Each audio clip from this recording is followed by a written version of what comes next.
it's a great pleasure for me to welcome you all to our 7th edition of HR Café. I'm a bit emotional today because I was speaking to some of you and I was saying, well, it's your 3rd time here, right? Or your 4th time. And a few of you have said, no, we're here since your 1st time, or even 2nd time. And having you follow us everywhere we go around the island, it's true that we make you travel around with us. And that's the purpose of HR Café as well. It's beautiful that you can't hear. Can you hear me at the back? Loud. Okay. We'll eventually get it right. No worries. Yeah. So it's very interesting. It's assez parlant aussi en même temps because it shows that there is a need for professionals, for business enthusiasts to come together, discuss, debate, but not just. We also find solutions. We also find a way forward together. And this comes very neatly with what our motto is for HR Café, which is socialize, inspire, and evolve. So this is our aim for today. I must say before we start as well that following our last edition, which was held at Middlesex University. We have some members of Middlesex University amongst us here today, thank you. We met with Business Mauritius and they're very keen that we start working on submitting something called white papers or summary papers to summarize what has gone on during these sessions. So I will ask you today if you have something in your heart or something you want to talk about or you think of solutions, feel free to voice it out. Because if we don't talk, if we don't make our voices heard, oh, I'm sounding political here. Yes, but it's important that we actually voice out our views. HR Café serves to give you this platform, and my wish is that when you leave here, you have a key takeaway. And like one of my panelists was saying today, before people leave, it would be interesting to hear what you're taking away from this session, so that it's more than une session cause-causée, un samedi matin. Vous êtes d'accord? Oui. Yeah? Okay, so without further ado, I think I like to talk a lot. You have to forgive me for this. Plus the Nespresso coffee doesn't help. I hope you've had your coffee. I hope you've been served by those beautiful Nespresso team members of today.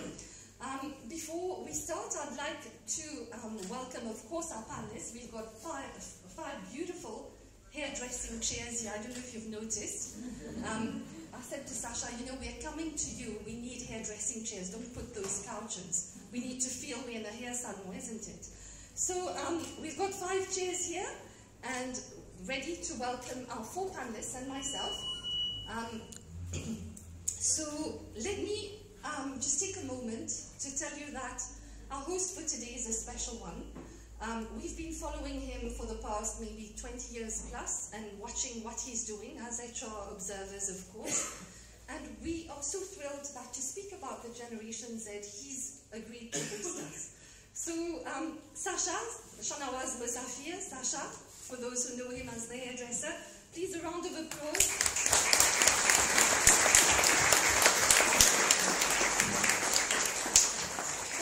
Thank you so much, Sasha. So, as you see, he's come with his Nespresso cup, George Clooney style. Yeah. Would you like to say a few words as our venue host? I would like to welcome everybody and thank you to be part of this event this morning. Dans notre école de coiffure qu'on a fait pour la nouvelle génération. J'aurai plus de temps à expliquer ce qu'on est en train de faire ici après. Je pense que we are all here to know what we need to do with this new generation. Thank you very much. Thank you so much for hosting us in Cupid. We are so thrilled to be here. It's a cozy meetup. Thank you for all the setup. It does look and feel cozy.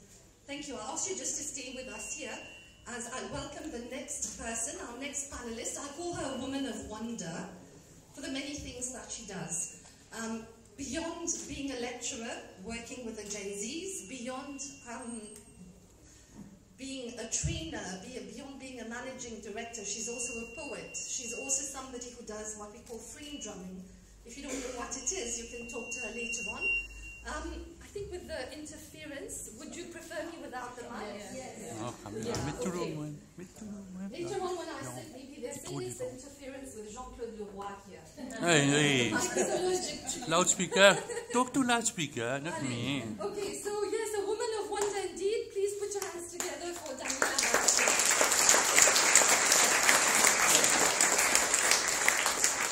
And yes, I forgot to mention, she's here today also wearing the hat of an anthropologist. We will discover what anthropologists do later on, and how your version of the Gen Z is actually is. Okay? Bonjour. Bonjour à tous. Right, next in line, somebody who I envy a lot, Ashwin Padarot. Put your hands together.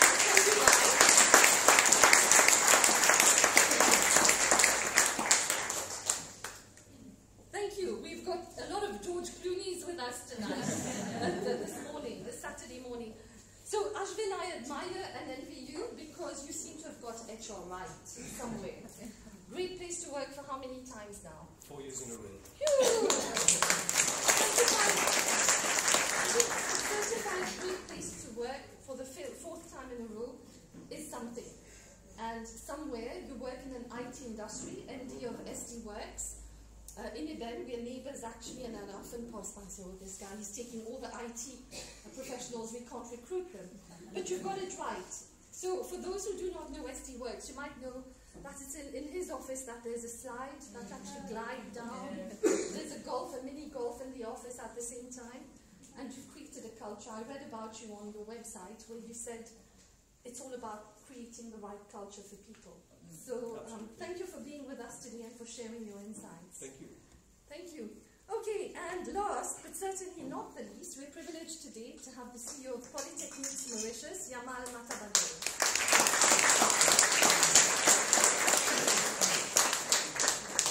Thank you, Yamal, for being with us. We know you're very busy, you've had a busy week, but your insights with us, your experience internationally, I must say, your research in the field of everything to do with training and education will be important.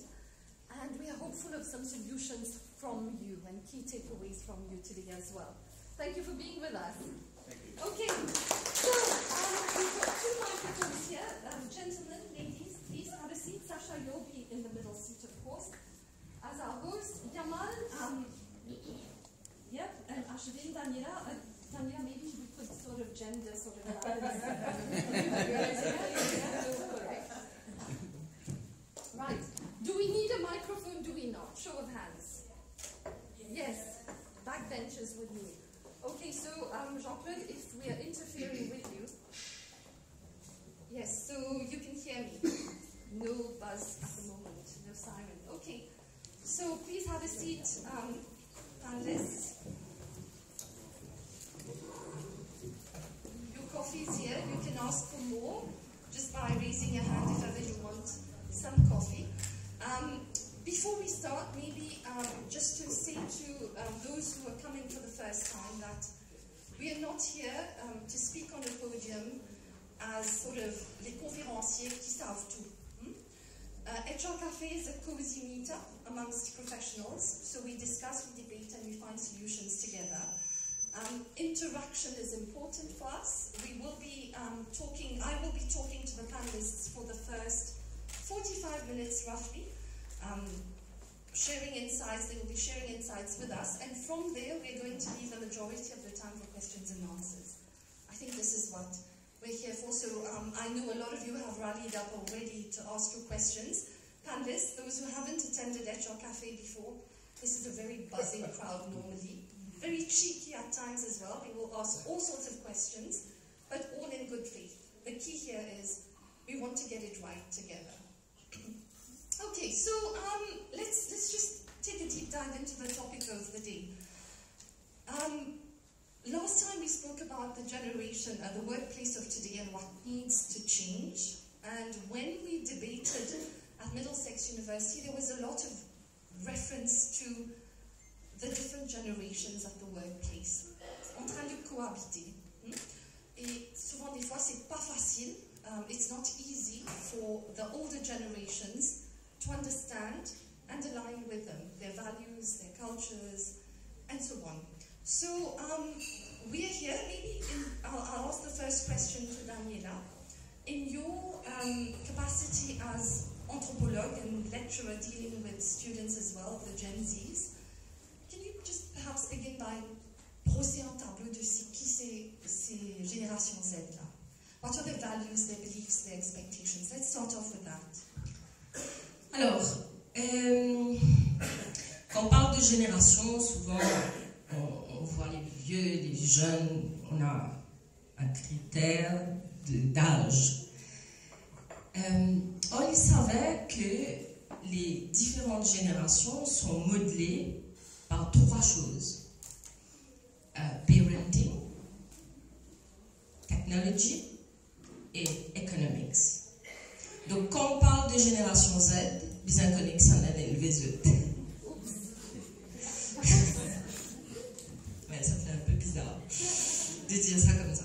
Donc, quand on regarde aujourd'hui l'entreprise, parce que c'est de ça dont il est question, il y a 5 générations à peu près qui cohabitent.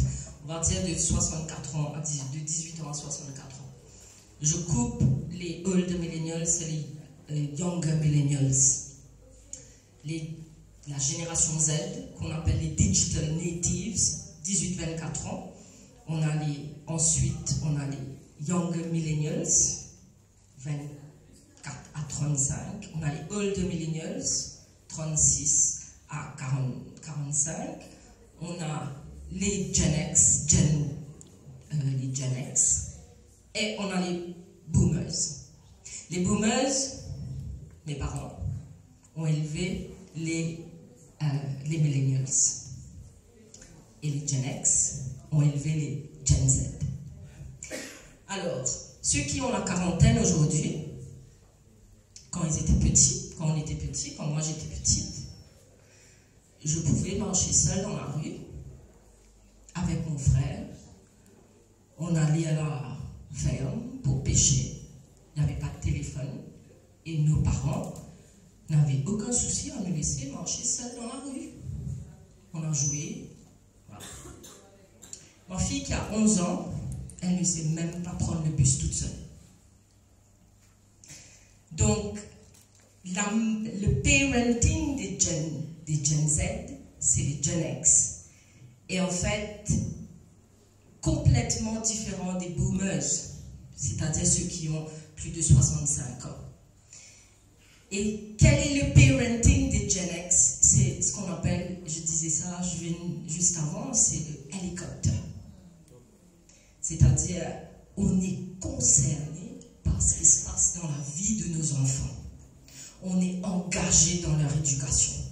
On va voir qui sont leurs amis. Eux, quand ils vont aller à l'université, on va aller les déposer à l'étranger, on va prendre l'avion avec eux. Who's feeling guilty here? On va les installer, on va ouvrir leur compte bancaire.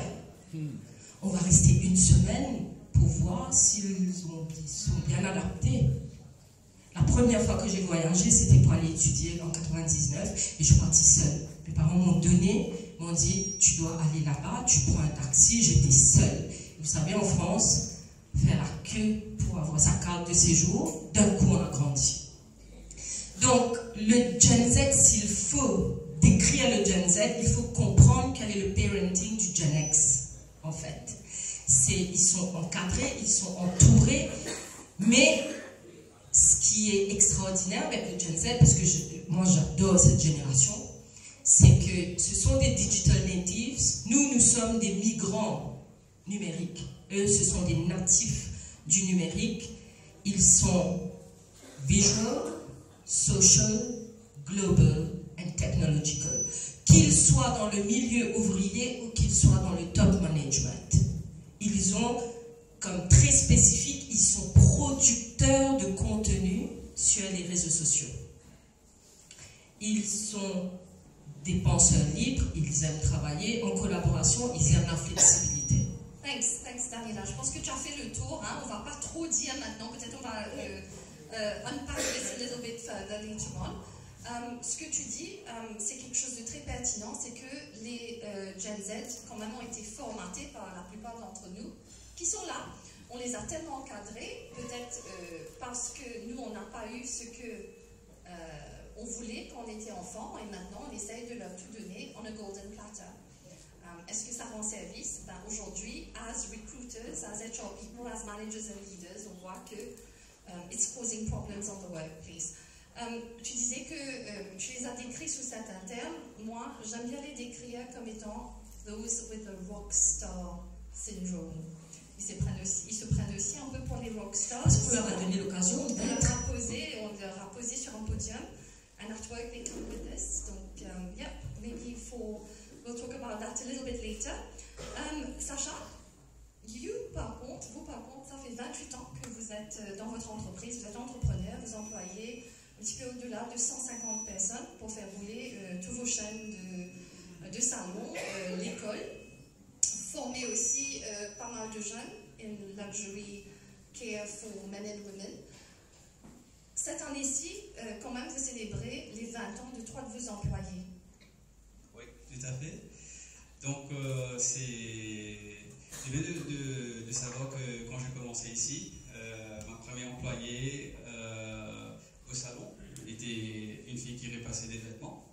Donc, j'ai été formé. Donc, c'était toujours dans une façon de giving back always to train people and parce que moi, ce que je cherche avec des gens, c'est côté artiste. Donc, vous venez de dire rockstar. C'est vrai qu'en ce moment, on voit parmi les élèves, il y a vraiment beaucoup de rockstars.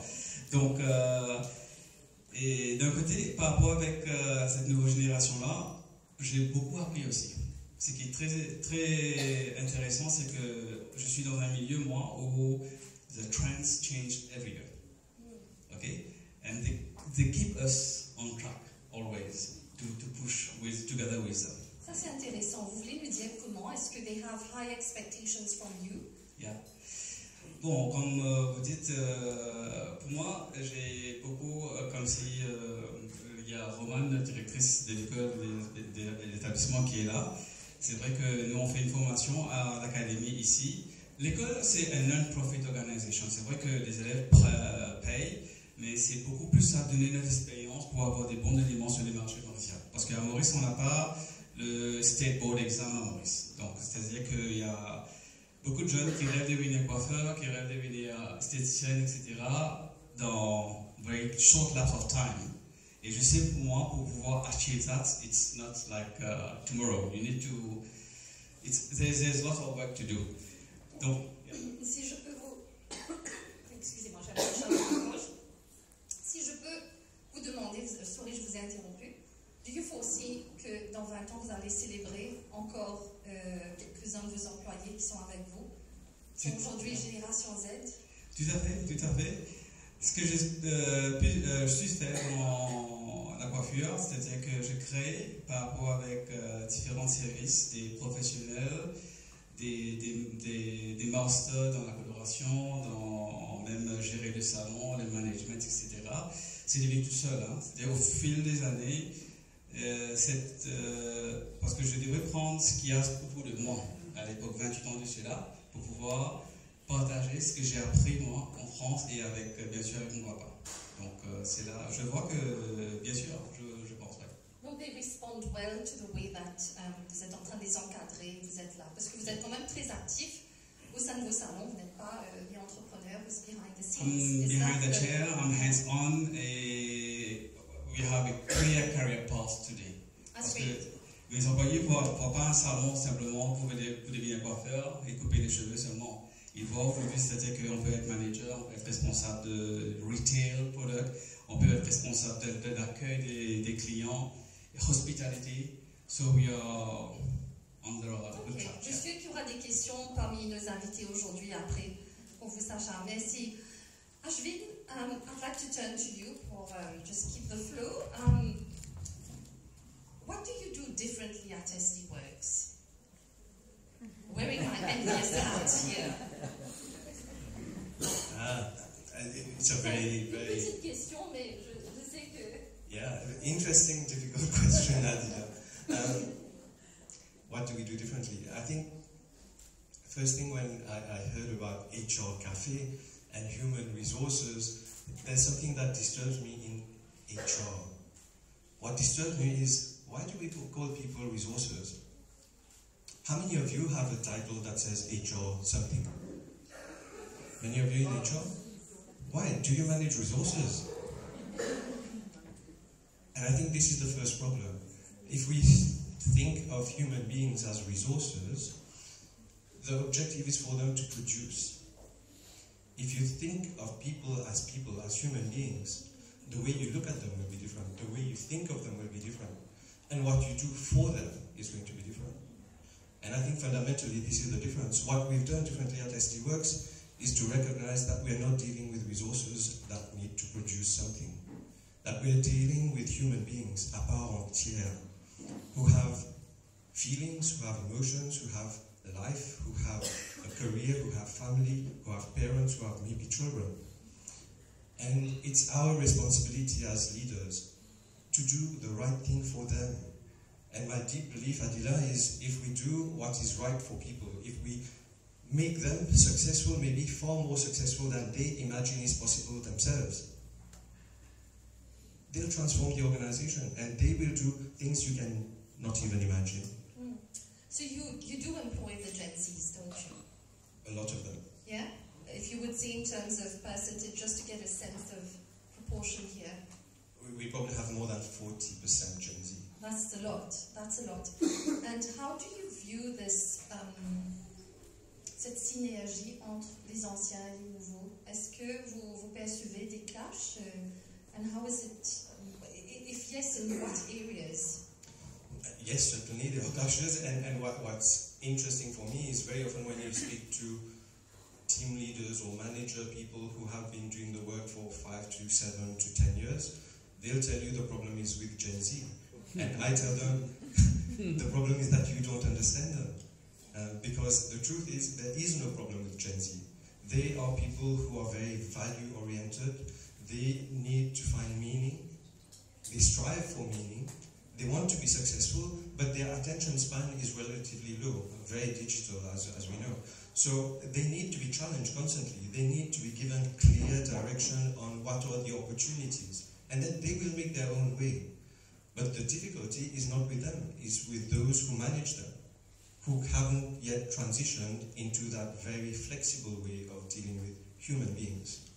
So what we see there, what I hear from you, is that there's a paradigm shift, there's a shift in mindset.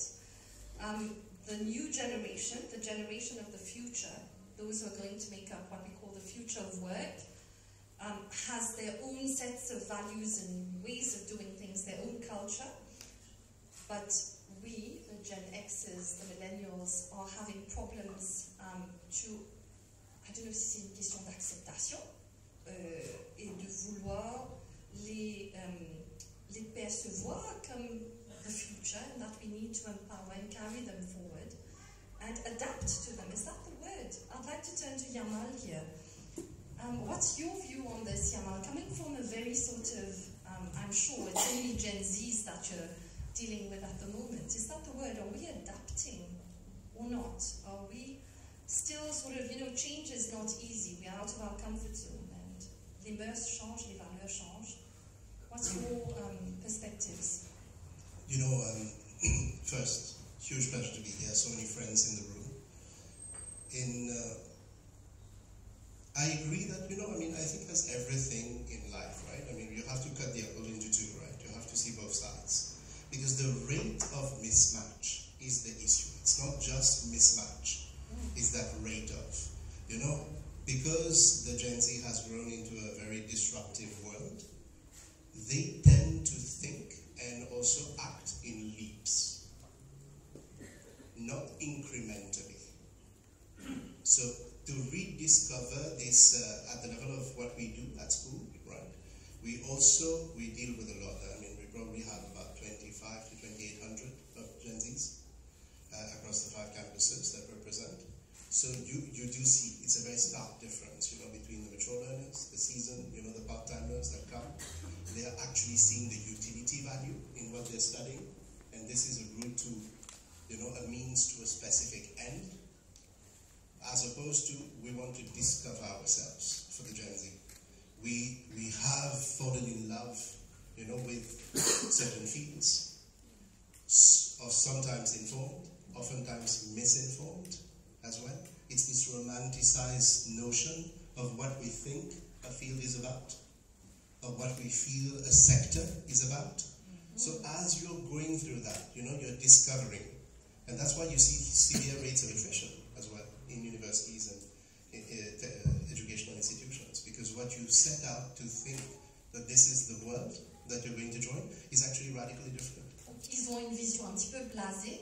Un peu blasé. And at the same time, I think rediscovering this role of, you know, because we came out of hardship, I think today there's a lot of ease, right, as Daniela was talking about. It's no one's fault. Certainly not. And we should not start assigning blame. This is your fault that you'll decide. You know, we all say, right, Gen Zs are very entitled. Pow, you know. It's anticipation, you know, in terms of when you want to get the results, when you want to have success, how you define this, right? The timeline is very, very short. I'm not having impact, I'm not having this feeling, etc. So it's very important to rediscover this incrementalism, to put it, to ladder out this process for them.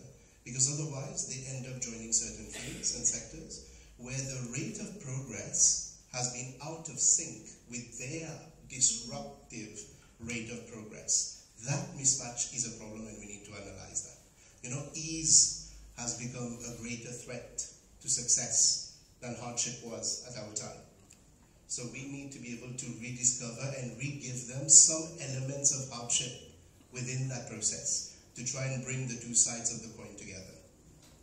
Thank you, that's very pertinent. I think when I hear you speak, I cannot prevent myself. I know I shouldn't, this may sound a little bit mean, but you said they act in, comment tu as dit, in leaps, pas incrementally.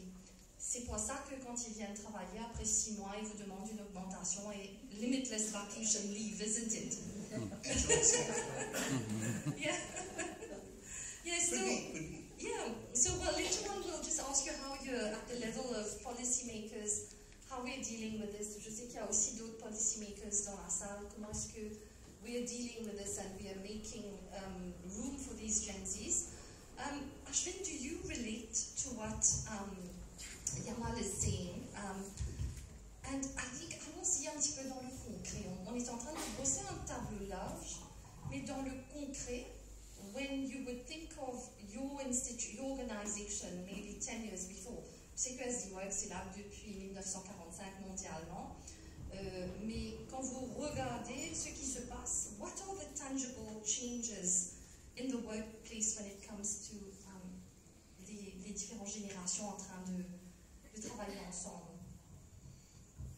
I think that fundamentally it's a reversal of what leadership means, the way I have lived it over the last 30 years. You see, 30 years ago, or 27 years ago when I started working, leadership, my perception of it was people who are extremely knowledgeable, they are experts in their field and they tell you what to do, and then you are in awe and say, oh wow, I wish I knew as much as they do. And the complete opposite of that is today, where at SDWorks, for example, whenever we have new people joining, I make it a point to have a coffee session, coincidence, with small groups of 5-6 of them all the time. So I meet all these young, bright minds every month. And what I've realized is that they have far better ideas than I have. And it's their ideas that transform the organization, not mine, nor the ideas of my immediate team. People who do the work are extremely intelligent. All we need to do is to listen to them. And I think fundamentally, this is the shift in leadership. It's more about listening rather than giving instructions. Donc, c'est all about collaborating with them et ne pas donner des instructions from top to bottom. So hearing their voice, hearing what they want to contribute to the workplace. Et je pense, Daniela, que it comes very closely to this thing about they believe, ils ont besoin d'un travail qui a un sens, un travail that speaks to them, that adds value to their life. J'ai écouté un podcast il y a quelques jours de cela où ça vous dit que for them, work-life balance and empathy is key. Peut-être que nos parents étaient dans cette génération où work was something we did for survival. Et maintenant, bon, ils ont le loisir et ils ont toutes les facilités. Bon, I know some of the Gen Zs will kill me after this, but génération presse-bouton qu'ils sont, they need their balance in life. Is that true? Je crois que tout le monde a besoin, mais eux, les derniers rapports de McKinsey, Gallup, etc., ont démontré que cette génération-là, rien ne sépare la génération Z des autres générations pour chercher un job. Par contre, ce qui les fait rester dans un job, la génération Z, les critères en premier, c'est est-ce qu'ils sont capables, est-ce qu'ils ont un career development, est-ce qu'on leur a vendu un avenir, un futur, est-ce qu'ils ont la flexibilité, et puis est-ce qu'ils ont leur mot à dire, est-ce qu'ils sont capables de parler de leur travail. Et ça, on le voit souvent, ce manque, comme je me disais, le manque de dialogue avec cette jeune génération. Aujourd'hui, dans le milieu manufacturier, je travaille presque exclusivement, j'ai choisi parce que j'adore les machines, j'adore les usines. Donc, je travaille presque exclusivement dans le milieu manufacturier. Les jeunes dans les usines à Maurice, c'est l'endroit où on perd le plus de Gen Z. C'est-à-dire, ils rentrent au déjeuner, quelqu'un qui est rentré le matin veut une canne disparaître. Le déjeuner. Il disparaît. Et grosse difficulté à retenir Gen Z dans les blue collar jobs aujourd'hui.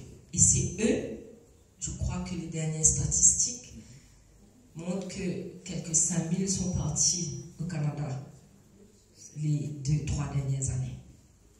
Donc, là pour moi, il y a un vrai problème de dialogue avec les blue collar dans des secteurs de production, que ce soit alimentaire ou autre. Et comment est-ce qu'on va installer ce dialogue et comment on va parler de culture, d'entreprise avec des personnes qui certainement n'ont pas fait des études universitaires, des personnes qui ne maîtrisent pas forcément l'anglais ou le français.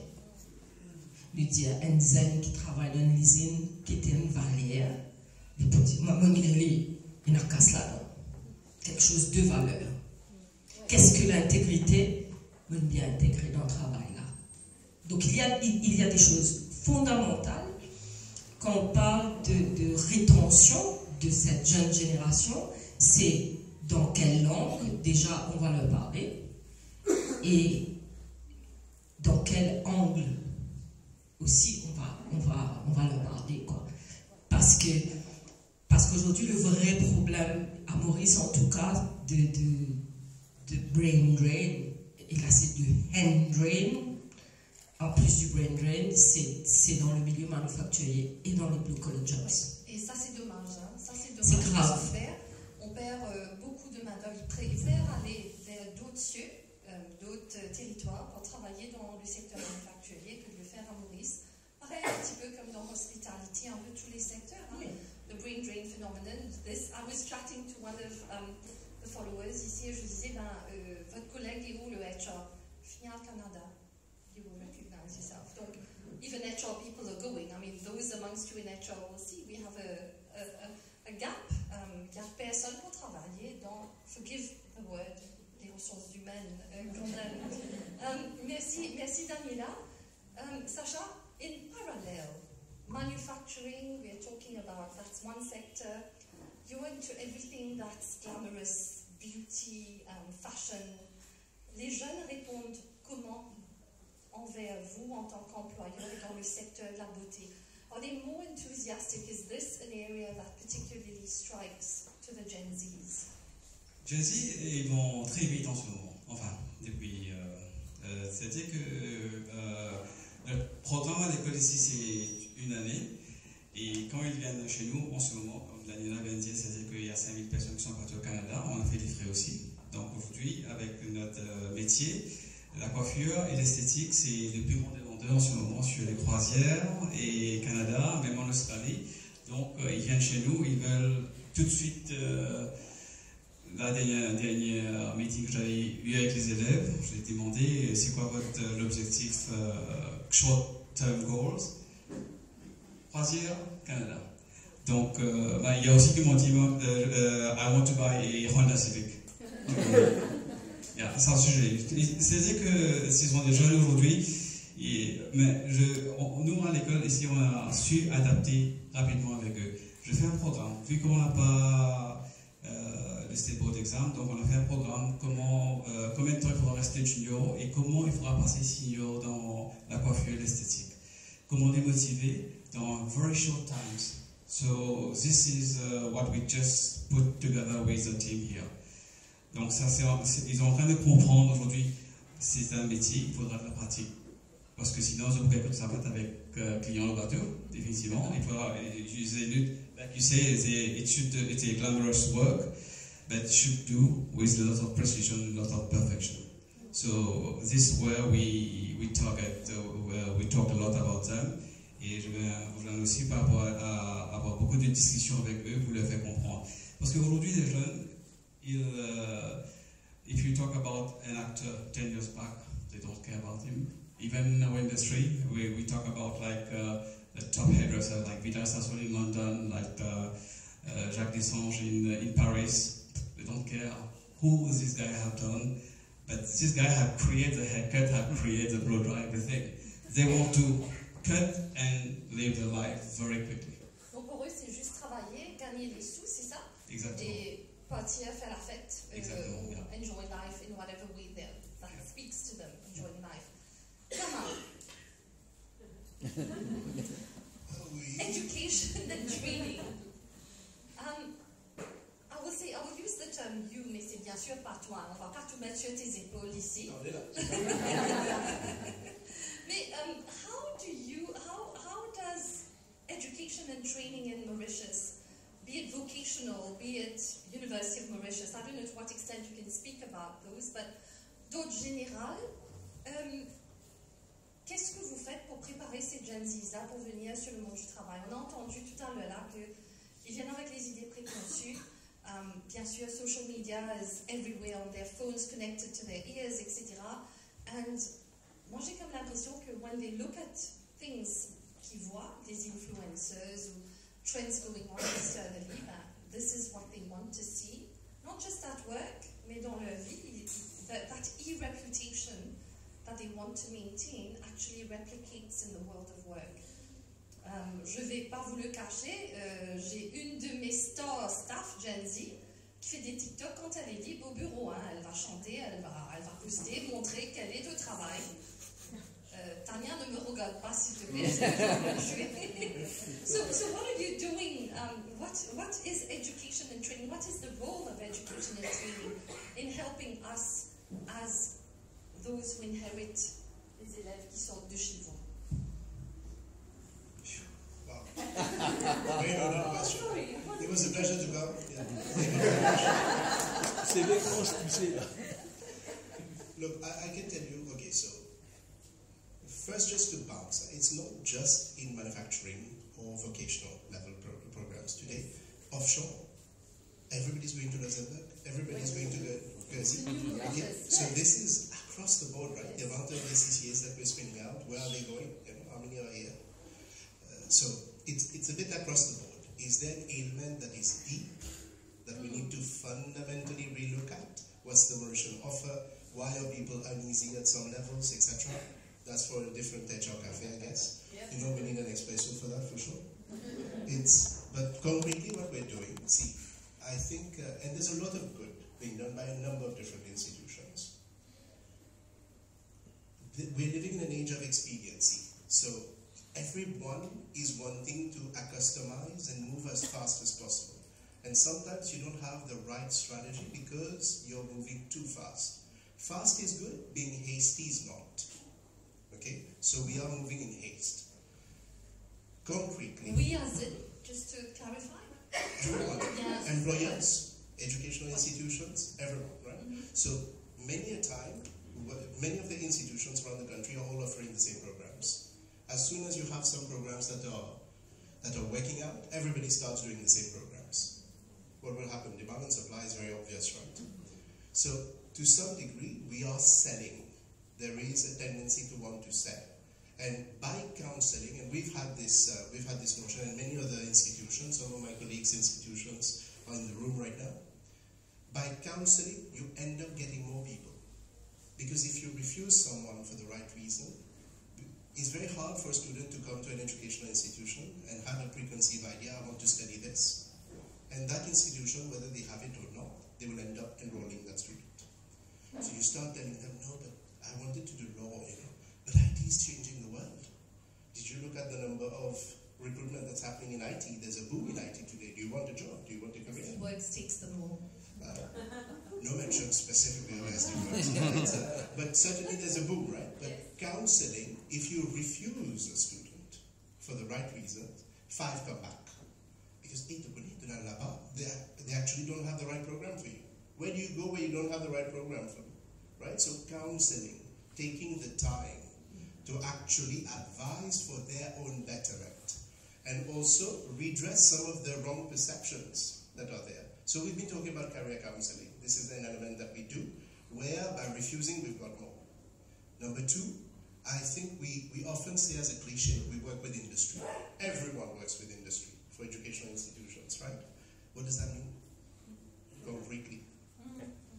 Concretely. So do you invite guest speakers from time to time that come and talk very generally about some trend that's taking place in some other part of the world? How does that impact me as a student? How does that prepare me for the next step? So we have to put instruments in place. We've put, like I'll give you an example of concrete, right? We do the micro, meso, macro. So at the macro level, you bring everyone in. So we have about 1,200 active students in IT at the institution. So we invite someone like Ashwin to come and talk at large and shape up our thinking about what's going to be happening. We put as many as possible.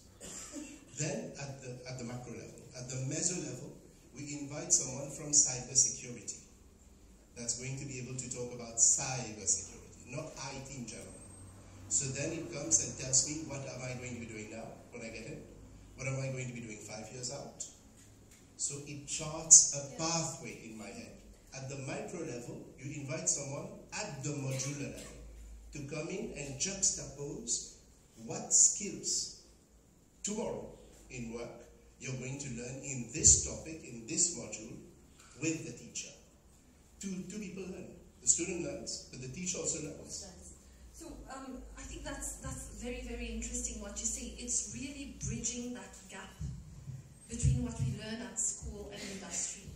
Donc, à travers le counseling, career guidance, c'est rapprocher l'idéal que l'enfant, l'étudiant se fait dans sa tête avec the reality of the jobs, and that's really working with industry.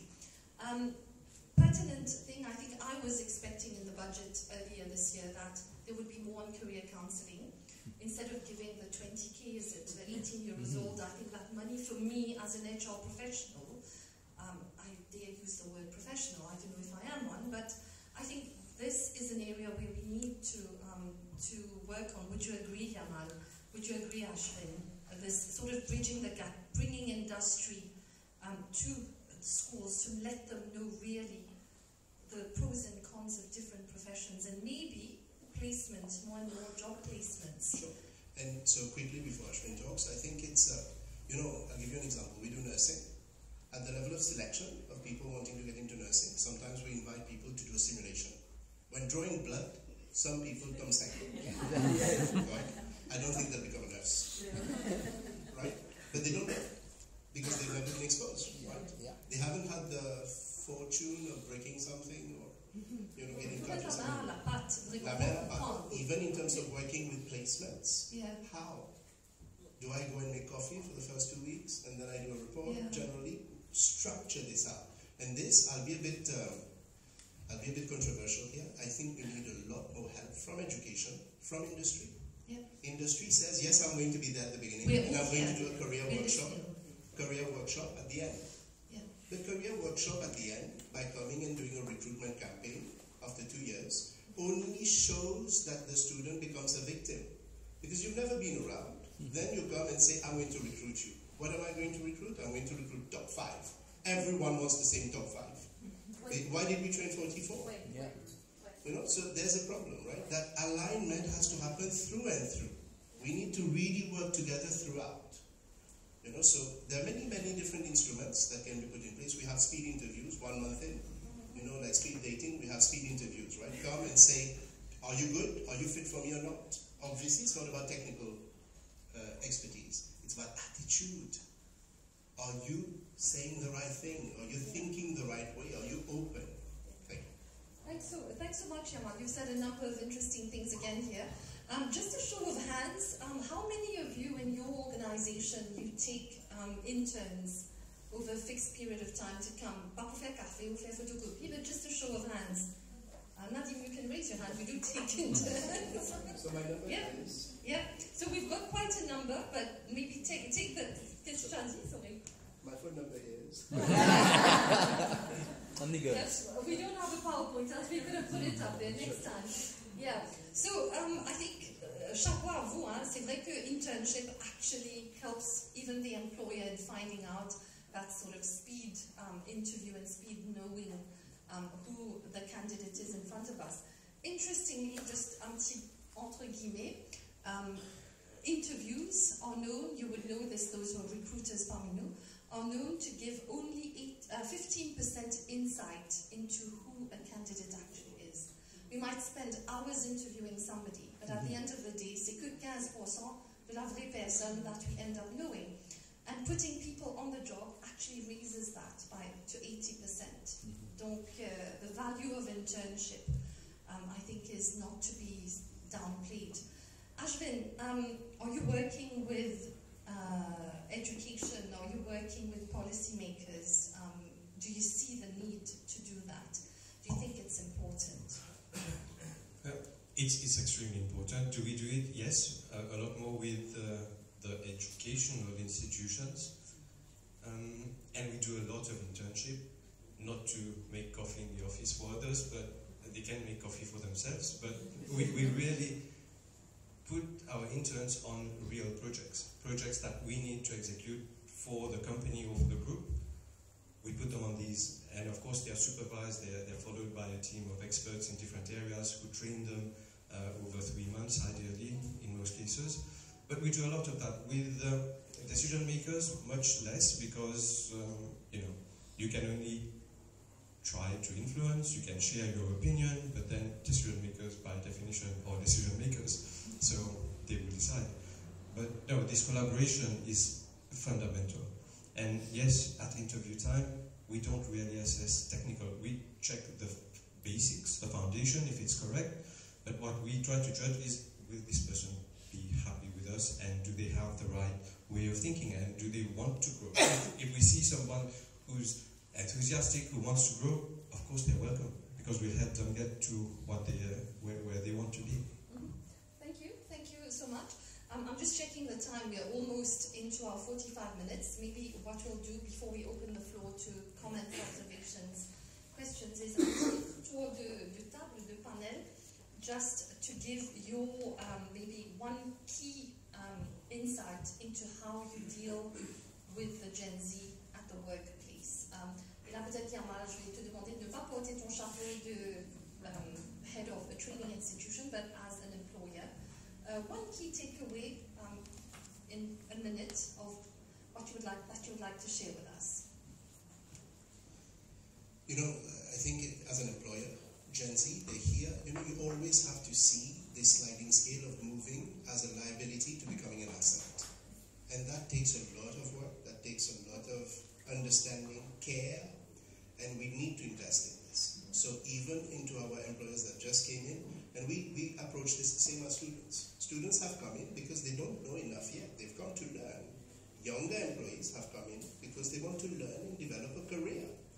It is our responsibility to making sure that they feel okay, that they feel cared for, that they feel valued. And also whether it is the technical, the non-core, and the soft skills around that. We need to work on all three at the same time, along with discipline. Of course, it's important. We have to be disciplined.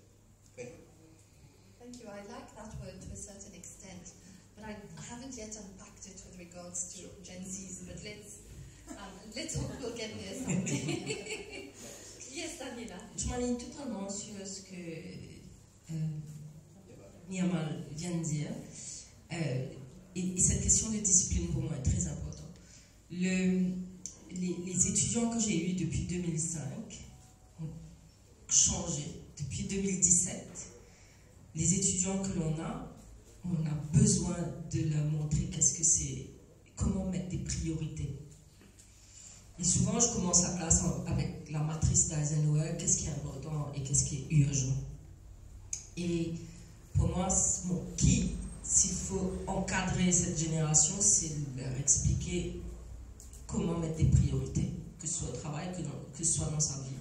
Et de ne pas ouvrir 50 tables sur son desktop et 50 tables dans sa tête aussi. Donc, pour moi, c'est vraiment apprendre à mettre des priorités. Ça demande grit and discipline. Self-discipline surtout. Merci Daniela. Sacha. Donc, pour moi, c'est l'attitude et patience. Parce que quand on est dans un service qu'on doit dealer avec les clients tous les jours, ce que j'observe beaucoup quand je prends des interns ou les nouveaux employés Gen Z, is they have a very good attitude. I can do things very, very good with them. So it's the two things that I really looking to. Yeah. Donc c'est vraiment voir l'attitude, hire for attitude. I hire for attitude. You can come to work at my place and you don't know nothing about hair. If you have a very good attitude, I will take you from here and bring you there. Yeah. Il y a mal l'éducation responsable un peu pour l'attitude. Sorry. You're taking the flag, I'm sorry. I'm sorry. Yes. The three little points for me are, first is to truly role model, so to inspire them, so that they have something to model on when they grow in their career. So to inspire is one. The second is to guide, because very often they need the guidance and they welcome the guidance. But very often leaders don't tend to do that. They tend to direct, do this, do that, don't do this. But if you guide them, they'll understand. If they understand, they'll believe. And the third one is, as I said earlier, is to listen to them, genuinely listen, to understand them. Because the more we listen, obviously, the more we'll understand. And the more we understand, we'll tend to do the right things. Thank you so much. I'm just listening to you and just playing in my mind what the rest of you have said. I'm just wondering, thinking aloud, est-ce que nous devenons des employeurs parents, en quelque sorte? Is this what your tips are telling us? That parental care, TLC, is what these generations actually need? Je sais pas si le mot parent est exactly, definitely. Some TLC is what, more TLC is what makes them actually work. Well, let's see as we progress through the evening, through the morning. I don't know why I'm saying evening since today. I think it's the cupid ambiance. Right, so, yes, over to question time. We generally have a number of questions from people whenever we open up the floor.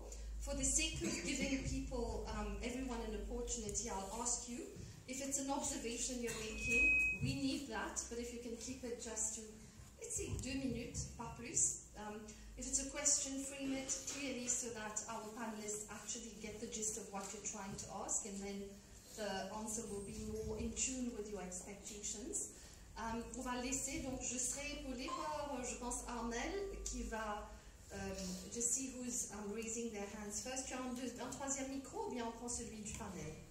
On va prendre celui du panel et on va partager. Donc, already as I was, before I even stood up, Laurent from Arel Malak, HR, is it please? Human capital. Human capital, yes. Is that better? Yes.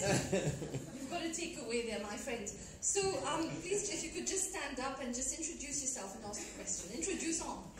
Yes, I'm Laurent from Arel Malak, a diversified group of companies in both technology and manufacturing. And as Daniela said, since you guys started talking, I have so many tabs open in my head and I'm just trying to focus on some of them.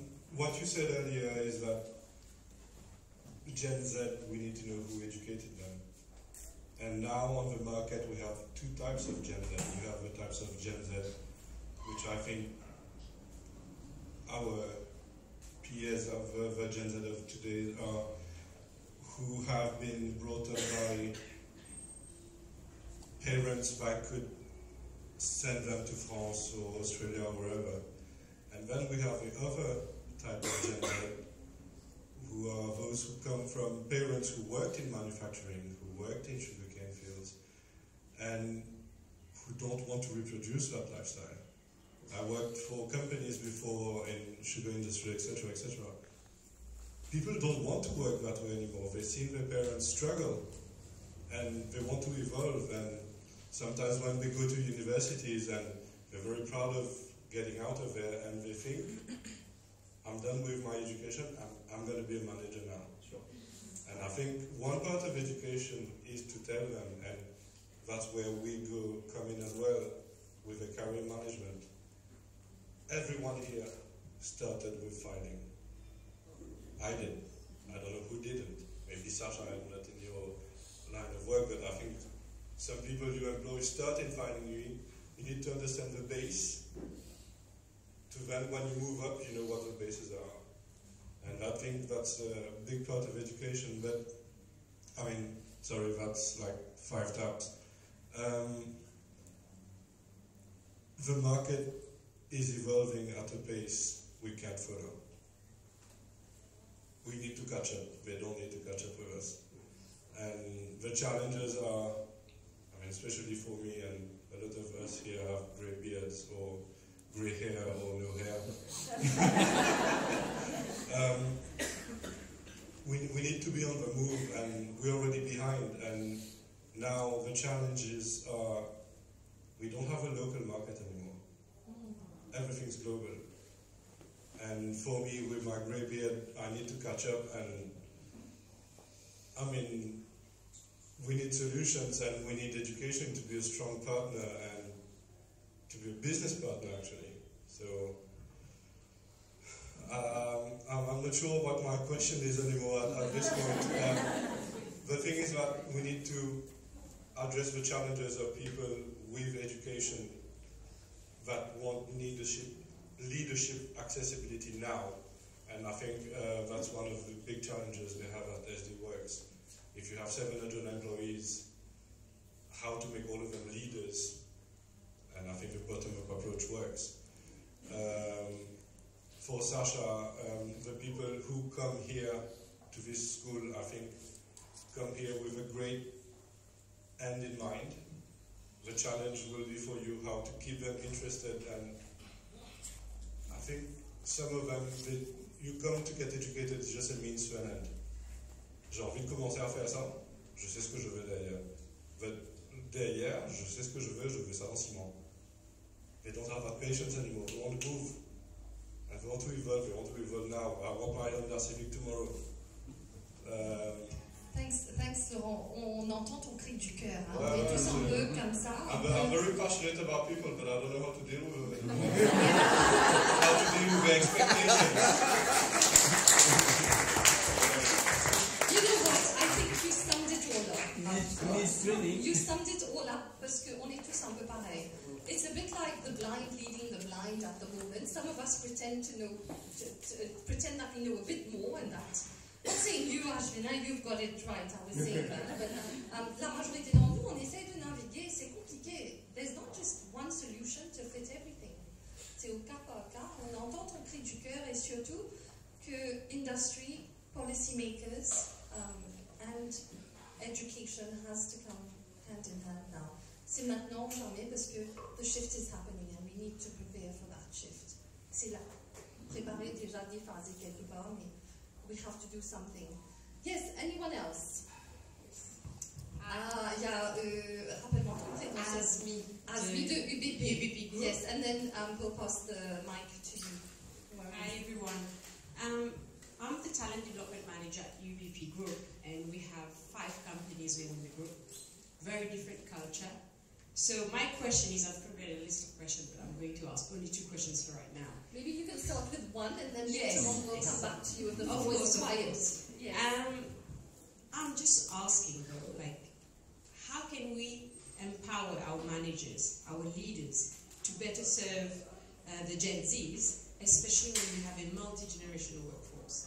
We've got the baby boomers, we've got the Gen Z, X, Y, Z, and there's a big problem with the gap between the baby boomers who we want to transfer the know-how to the Gen Z, and the Gen Zs, they know better, they know everything. So how can we empower our leaders, especially given that most usually, like, you'll have leaders in the baby boomers mostly. So that's my question for now. Okay, so who would like to take up? Okay, so well, let's just go sequentially, incrementally. I think this is a really interesting question, and at SD Works, and I think in all organizations, we face a similar challenge. And what's the challenge? The challenge is you have these young, enthusiastic, maybe impatient, talented people, and then you have their direct manager who's not a Gen Z, who's maybe a late X or Y, and the way they function is completely different. These typically are people who need a lot more structure and method in the way that they deal with people and deal with work generally. So my advice would be, structure what they need to do. If you tell them, oh, empower your people, listen to them, say, oh, but I listen to them already, every day. But the truth is they don't. They just believe they do. So you must put some framework or structure or process, say, okay, every week do a meeting with X people, or do some other thing. Give them structure, because that's their need. Once they have structure and you explain to them what the need is for the Gen Zs, then they'll be able to execute. Otherwise, in many cases, what I've seen is they struggle and the Gen Zs suffer in consequence. Yeah, just pour rebondir sur ce que tu dis, are you saying that our leaders need to have in their performance management KPIs something about Gen Zs? I don't know, a long list of KPIs. Sorry for being cheeky. No, I wouldn't say KPI about Gen Zs, but KPI about people, certainly, because people do the work, regardless of generation. So, yeah, how we treat, deal with, and help others succeed is fundamental, not the end result, financial result, because that will happen anyway if you're doing the right thing. Daniela. Bien sûr, il faut faire des listes. J'allais dire ça, mais tu en parlais avant. Mais je vais ajouter quelque chose d'autre. On se demande si la guerre des générations aura lieu. C'est-à-dire que pour la première fois dans l'histoire, parce que les personnes vivent plus longtemps, l'âge de la retraite est plus longtemps, pour paraphraser le monde politique, nous avons dinosaures dans l'entreprise. Donc, qu'est-ce qui se passe en fait? Comment faire en sorte qu'un baby boomer qui a 65 ans, des fois les mentors dans les entreprises ont 70 ans, et c'est le petit enfant comme c'est, qui ont 18 ans et qui viennent de rentrer. En fait, je crois qu'il faut prendre ça par le bon bout. C'est-à-dire que ces anciens, ces vétérans, ils ont acquis une somme d'expérience qu'il faut leur montrer comment transmettre ça. Il faut qu'ils apprennent à passer le relais. C'est comme en Afrique, c'est le dicton, un vieillard qui meurt en Afrique, c'est une bibliothèque qui brûle. Il faut s'asseoir avec le boom dans les entreprises, lui faire documenter tout ce qu'il sait. Je travaillais comme happiness manager pendant 2 ans et demi dans une imprimerie. Le plus vieux, il était là depuis 1974. Vous imaginez, 1990. Et le plus jeune sortait du IVTB avec 19 ans. Et il m'a fait une expérience qui était juste extraordinaire. Je lui ai demandé, parce que lui, il n'a pas fait d'études, il ne sait pas expliquer, et le jeune qui arrive, ouais, nous apprenons ça, appelle ça comme ça, appelle ça comme ça. Et lui, je me rappelle, il prend ce jeune, il l'emmène près d'une XL, une grosse machine, des plus grosses machines d'imprimerie, et lui dit tout ça donc là. Et le jeune qui regarde, non, on connaît un diplôme là-dedans. Et puis il dit non, alimentaire, ça, tu sais. Et je vois le 70 ans qui dit ressens la texture de l'encre. Ressens la texture de l'encre. Ça, tu ne vas pas apprendre à l'école, ça. Ça, c'est avec l'expérience. Donc, ce qui est extrêmement important, c'est que tous ces mouvements qui sont dans les entreprises, il faut qu'ils apprennent à passer leurs connaissances parce qu'ils ont acquis. Ils ont vu les différents managements, ils ont vu la société évoluer et ils ont appris des choses qu'il ne faut pas qu'ils gardent pour eux et qu'il faut qu'ils transmettent. Mais il faut leur dire avant, you are valuable. Que le jeune est valuable, mais l'ancien aussi est valuable. On ne peut pas juste dire qu'ils sont bloqués, qu'ils sont carrés, etc. Il faut les écouter. L'écoute et se dire que nous sommes tous des humains. Donc, encourager un dialogue aussi en même temps. La transmission générationnelle se fait aussi au sein des familles, comme dans les entreprises, comme dans les pays. Merci. Sacha, anything to add? Comme vous venez de dire, moi j'ai une bibliothèque vivante à la maison. Mon papa qui fait 66 ans dans le domaine de la coiffure. Donc je pense que c'est ça que beaucoup viennent chercher avec nous, c'est 2 générations d'expérience sur ce marché-là. Ouais. Merci Sacha. Tu gardes le micro quand on a une question. Je vois Binou depuis Middlesex University lever la main, personne ne l'a vu. Donc aujourd'hui, je me fais un devoir de te dire, pose ta question. Entièrement position. We don't miss you this time. Adila, I think Daniela and Ashley have already answered my question. You sure? But I have more of an observation and maybe a suggestion for the decision makers, education and the policy makers and industry as well. When we talk about working with the industry, so I have had the opportunity to be in education and in industry, and I hope I've been able to fill a little bit of the gaps. I think there are a lot of gaps that we have to be looking into, so if your white paper can capture that. On the side of the education, I've had the opportunity to teach a module, I can't say teach because it's not really teaching, but to lead a module called Work Integrated Learning, where we really talk about how does the Gen Z come and adapt to a workplace. But that's very unfair, because the workplace has not yet created, all of them do not have a slide for the Gen Z to slide on and slide into the culture. So that work, that integration between education and industry has to be so much more a priority. Should I move? I think it has to be so much more of a priority today instead of listing all the courses.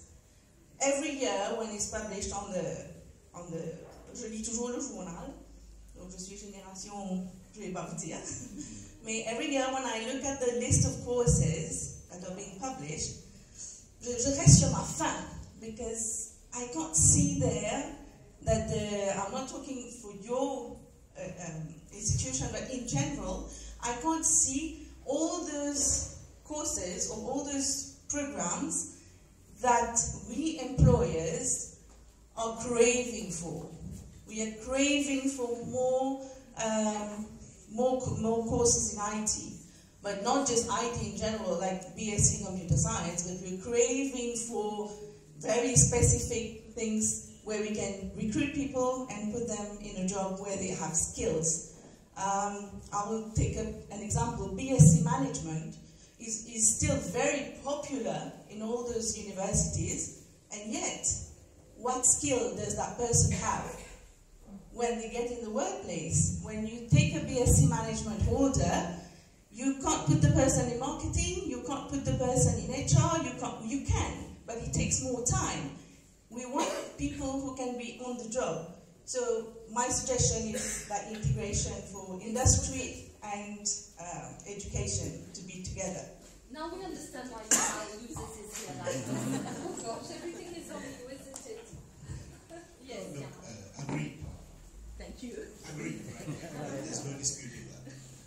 It's, you know, in very vocational systems, right, they have this sort of dialogue between education institutions and employers, where the education institution, see, because each one needs to have, when you have your own competencies and your own expertise, you need to stay within the boundaries of this as well.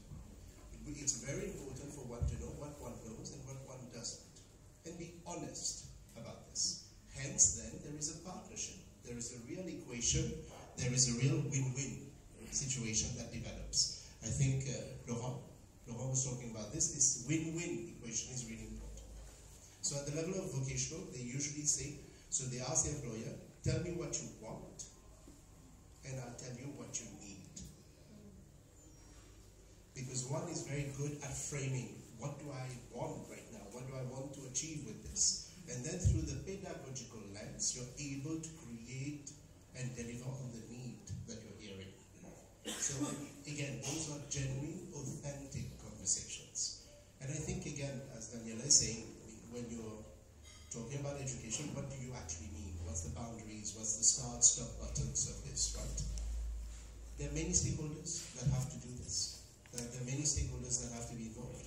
And again, for me, continuously, it's not just about technical, right?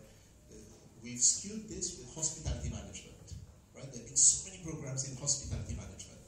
When I go for, as a student, when I go for hospitality management, I have an expectation that I'm going to come out a manager because I've gone for a management course, right? So in that sense, everybody starts with the dishes, starts in the, on the floor, going through all the GM that comes after 40 years says, no one can lie to me because I actually started there. And I climbed all the way up here. And that's the way to do this. So I do agree that at any point in time, you need to have the patience, and we need to fortify that patience to be able to start from the bottom, yet feel valued even at that point in time. It's not that I'm starting with something lower. It's something that I'm starting so that I become proficient in what I'm going to be doing, through and through. So, agreed with you, we need to be more adequate. I see Daniela being edgy, like she wants to add something. Please, Daniela, sitting on the edge of the seat. Je vais peut-être jeter un énorme pavé dans la mare. I own what I'm saying.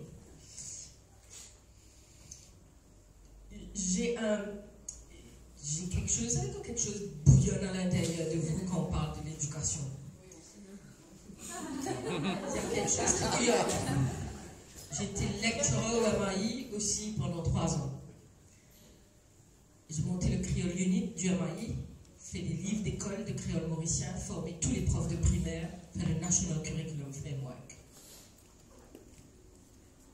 Le problème que l'on a, si on gratte, et c'est l'activité de l'anthropologue en fait, c'est lever les oignons, les pelures là, pour voir c'est quoi le problème central dans notre système d'éducation, parce que ce sont ces jeunes après qui vont aller dans les métiers, dans les entreprises, etc. Nous n'avons pas enseigné à nos enfants comment développer sa capacité de penser dans sa langue maternelle. Nous n'avons pas enseigné à nos enfants, 89% de la population mauricienne, d'après le dernier recensement, où le créole mauricien est la langue maternelle, la langue une. C'est-à-dire dans la langue qu'ils ont commencé à réfléchir. Tu peux nous dire c'est quoi le lien là, parce que je le lien en fait c'est que quand on va dans l'éducation, okay, quand on est une institution, quand on reçoit des étudiants au tertiaire, on n'a pas l'occasion de développer la capacité de penser. C'est-à-dire que tout, what you're craving to have, you will never have. Même si on donne une palette de formations les plus larges, les plus variées, les plus colorées, le jeune qui arrive et qui a le créole mauricien comme langue une, c'est-à-dire que c'est en allant à l'école qu'il a appris l'anglais et le français, c'est pas ce langage, la case. Il n'a pas développé sa capacité de penser, de réfléchir dans sa langue maternelle, il ne pourra pas être créatif comme on le souhaiterait et comme on a besoin en fait. Donc ça c'est l'enjeu de notre système, c'est comment expliquer, comment depuis le pré-primaire permettre à l'enfant mauricien de penser librement dans la langue, dans sa maison. Ça peut être le français, ça peut être le bhojpuri, ça peut être l'anglais, ça peut être le français mauricien aussi. Mais le permettre de développer sa capacité de penser dans cette langue-là.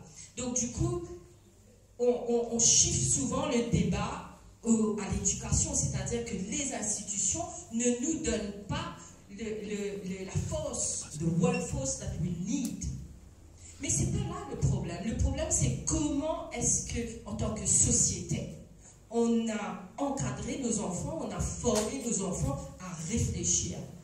Donc, c'est pour ça que je défends beaucoup les institutions tertiaires, parce que le public que l'on a après le collège, on se dit, man, comment on amène ça là?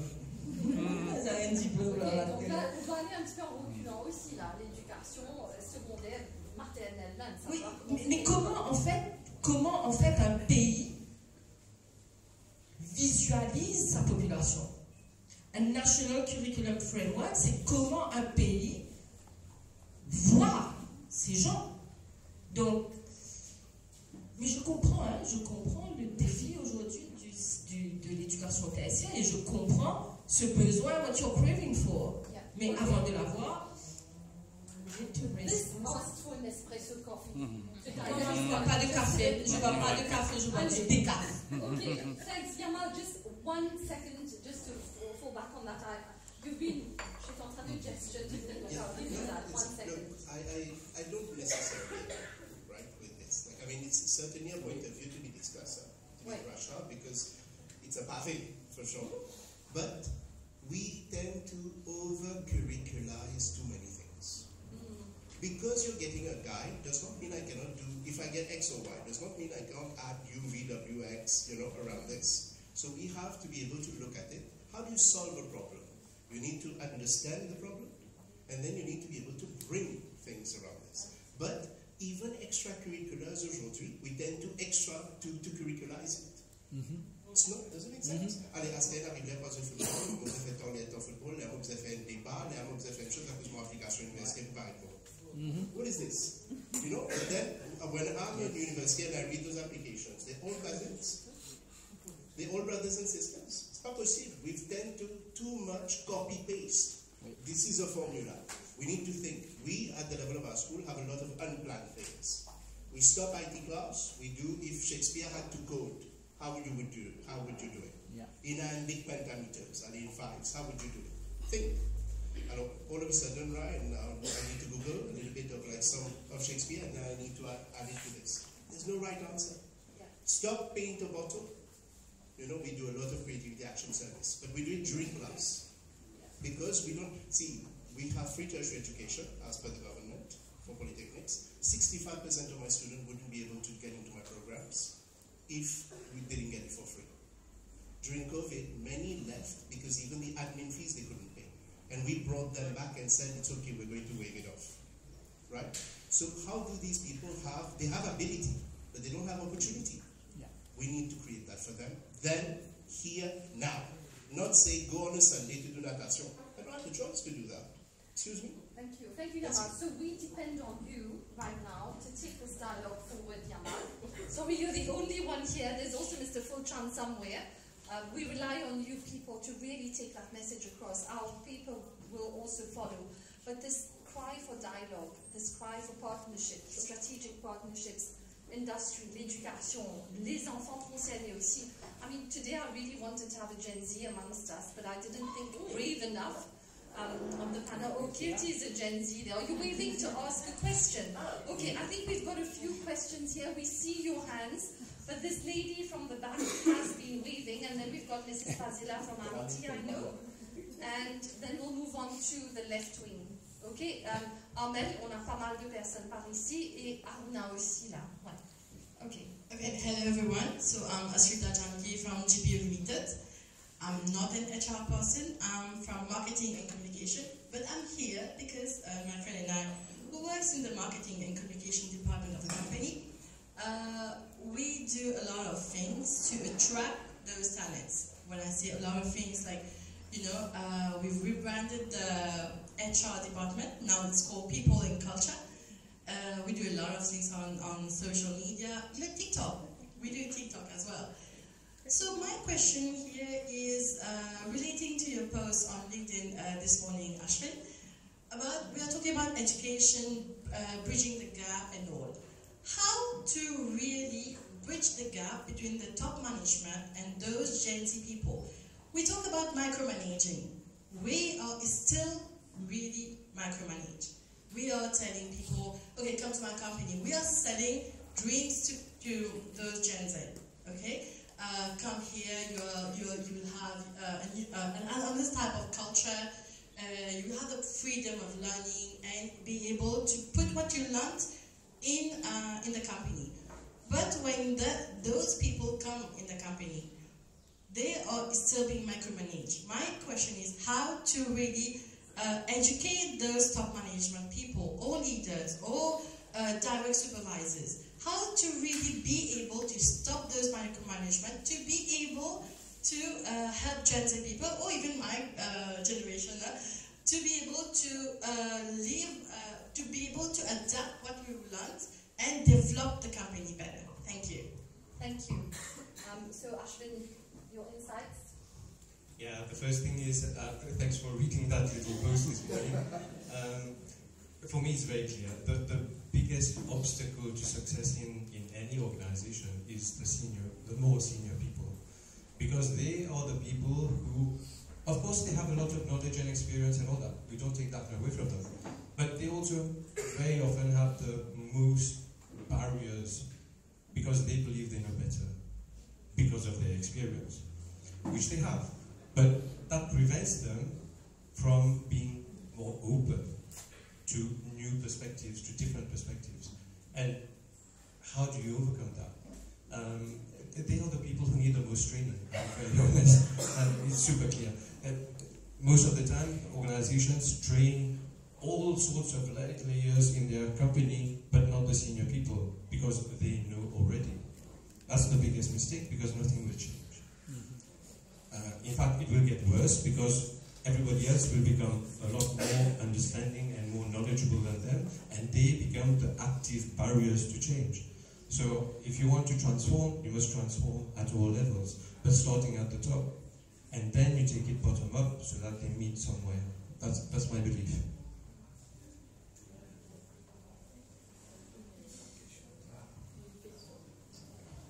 Good morning, everyone. With all due respect to the language French use, I was not able to follow Madam Daniela and Sasha. But otherwise, I could hear a few words and I could get them. Next time I would request, if it is in English, we could take a lot of it. I have my colleague here also, two of us, like we couldn't follow it. But thank you, we could really get there. My question is that we are seeing that Gen Z as a workforce and we as leaders. My question is, they being as leaders and we as a workforce, where they are technologically dependent, we are technologically fluent. So how are we going to match this gap? All difficult questions go to other people. So. Where they speak about extended work lunch hours, where they speak about flexible working times, when they make strategies, when they make real food paths. So how we as millennials are going to follow that and adapt to that kind of leadership? Okay, so let me tell you a few things before passing to Daniela. In the company where I am, we really believe in flexibility. So there are no real working hours. People can start their work whenever they want and finish at whatever time they want. If they want to take a break during the day, they do it. They don't need to ask for permission to do that. So freedom is very important. Trust is very important. Not managing tasks is extremely important. And this is the disease of older generations, to manage tasks that are assigned to people with deadlines. We need to stop doing that. Manage the outcome. If the outcome is achieved, it's fine. So within that, if outcomes are achieved, give the person full independence, freedom, flexibility. Let them do whatever they want, as long as what they need to achieve is done. And I think this is also a mindset. It's a mindset of respect, mutual respect. It's also understanding that as human beings we are equal, and we need to understand that equality. What we do in a company is different.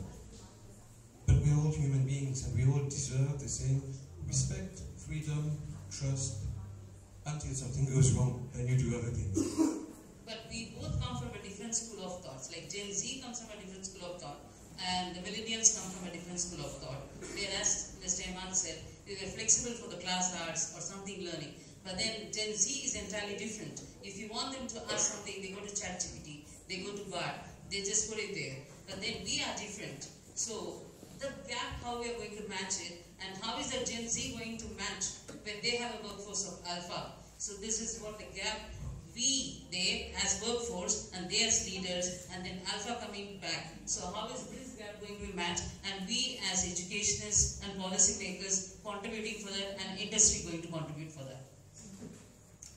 Thank you. Sorry for the language, because I thought we were all French or Creole speakers here. She understands. Yeah. She pretends she doesn't. Who understand? Who understand? No, you understand French? No, I don't. Okay. So, you rightly put it. It's how Gen Zs will manage alphas, you know.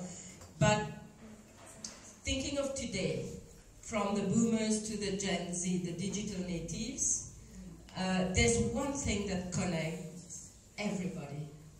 Is that I discussed it with a good friend who was in the other panel, Charlie.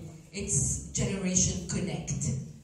That means that every generation, you are 70 years old, you are 18 years old, you use WhatsApp. You are on social media. So one way of getting out of this cercle vicieux, it's to understand how technology can bind everyone. They are using ChatGPT, but older generation can teach them how to do prompting, how to ask questions, because you can't just ask ChatGPT something, a question. You can teach them la rhétorique, l'argumentation d'Aristote, philosophie, parce que l'art oratoire, ça a un lien, there's a link with prompting on ChatGPT. To have the best question from AI, you need to know how to ask questions. So there's something that binds everyone is technology, and we will not be able to escape from it. Technology is our today, our tomorrow, our... What? Thanks, Daniela. I'm just very conscious of time. We're reaching the stage where I see at least 7 questions, 7 people raising their hands. We'll just go by Mr. Shashi Padu there, who has a question, and then I know Kirti has been waiting for a long time, and Aruna as well. And then at the back, oh gosh, I think we need technology to help us for our next session now in getting the question sequence right. Okay, right. So, over to you. But please keep our questions succinct and to the point, and our answers as well. I just want all of you leaving knowing you've had your voice heard. Please, thank you. Yes. Thank you, Adila. Thank you for organizing this very thrilling experience. Organizations are about people. We are here talking about people. We, in our organizations, irrespective of in which sector we are, which industry we are, we have to deal with people coming to us with different experiences, different level of competencies, different level of skills, and we'll be talking about different generations. We'll have, for many years to come, manage people of different generations in our organization. This is a reality. Ashwin seems to feel that people who are not old but aged are the problem in organizations. I tend to believe that we have different experiences. The more senior people, the aged, they have accumulated over years operational experience, whereas the younger people are coming with, I would say, more technological background and different. So the challenge today is how we are going to manage these different generations. How are we going to get the best out of all of them? Because I believe that they are all complementary and they are all going to be able to contribute to the advancement of the organization. Let's be practical. When we carry out interviews today, or until recently, one question that we used to ask is, after a series of questions, say, by the end of the interview, what is it that you're going to bring, Ashwin, to your organization? Right? On pense que c'est une question piège. Today, if you ask the same question, whether to a 25-year-old or to a 40-year-old, he would stop you and tell you, what is it that your organization is going to offer to me? It's no longer there's a major shift in power, which is from the powerful employer to now the powerful person who wants to join the organization. This is a shift in power. And they want to know what you're going to offer. If you don't match what their expectations, they go elsewhere. Be it a 25-year-old, a 40-year-old, or a 50-year-old. Each one is coming with a set of expectations, and we in organizations were expected either to move with them, adapt our culture, which is a very difficult thing to do for many people, or take the risk of losing talented people. So what Ashwin is doing in his organization is basically this. He's saying, let me respond and give to the people what they are looking for. And this is precisely the challenge today. Are we able to capture correctly what the young or older people are coming to the organization and asking us for? This flexibility. If you're not prepared to adapt your strict hours of work to their requirements, bye-bye. If you're not prepared to give possibility of working from home, that's something else. He needs time, she needs time to go to the gym. So, although flexi time doesn't mean any time, but we have to adapt our hours of work. We have to give that sort of flexibility. Now, coming to those who are... Mr. Badu, I'll have to ask you just to sum up a little bit so that we can give... What I'd like to say is the following. Let us agree that people of different generations have different things to bring to the organization. This is point one. The second thing is, how do we make this co-living in the organization a fruitful one? Is it by training the older people? And I don't think it is about training. It's more about changing their attitude, or changing the behavior rather, towards the younger generation. And that is possible if we talk about counseling the younger one. I think the elder one also needs the counseling. Thank you. Thank you so much. That's very pertinent observations we've got there. Anyone wants to bounce back? Yes, Ashwin. Of course, Ashwin. But we're going to host, and I'm saying this, I'm not asking, we're going to host an HR Café at your place, and we'll all go down the slides together. Yeah, first of all, thank you for the observation. I didn't intend to come across as saying that older generations are the problem. They are not. What I mean is, you know, engagement surveys are extremely used I think in most organizations nowadays. And when I'm quite passionate about engagement and engagement surveys, so when we analyze these surveys, what we find is the layer that causes either very high engagement or very high disengagement is that layer. It's not the top, it's not the bottom, it's the middle. Because they have direct contact with those who actually do the work. And how they come across as leaders nearly drives the perception and the mindset, the level of happiness or commitment of those who actually do the work. And that's why, in fact, for me, that layer is the most fundamental one. And if we don't invest in them so that they can adapt, you have a real problem. So that's a bit, maybe just tweaking what I meant. Thank you, Ashwin. Sasha, you seem very reflective. Is there something you'd like to add on this? With what you're thinking there. Okay, so we've had apologies to the gentlemen, but we've had 3 ladies in the center space right now who've been waving for a while now. Yes, Kirti, please introduce yourself. If you could stand up and introduce yourself. Good morning, everyone. Thank you for your very insightful contribution today. I am Kirti from H2H Events and Digital Marketing, also the founder of Women Entrepreneurs Awards.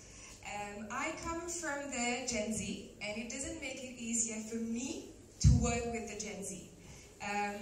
My humble suggestion, opinion, I think when we're hiring somebody, the first thing is we need to have mutual respect. So for the employer and for the employee.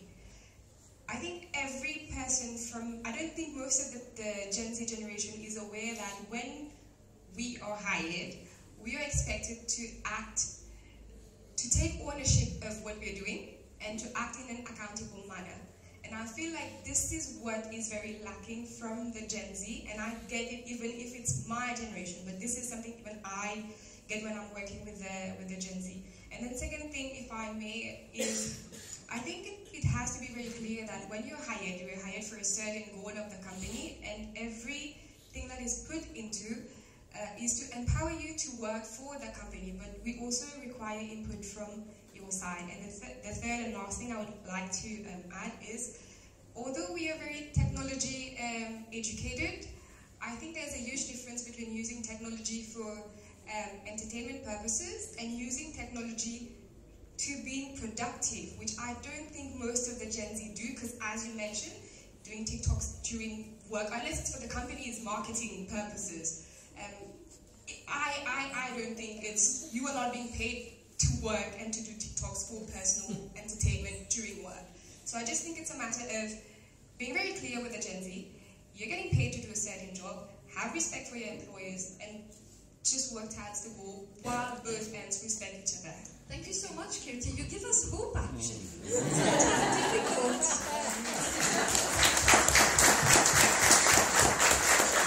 You make it sound not as complicated as us, the Gen Xers, and God knows if we've got boomers amongst us, I'm not sure, but yeah, you make it sound refreshing. Thank you so much for that.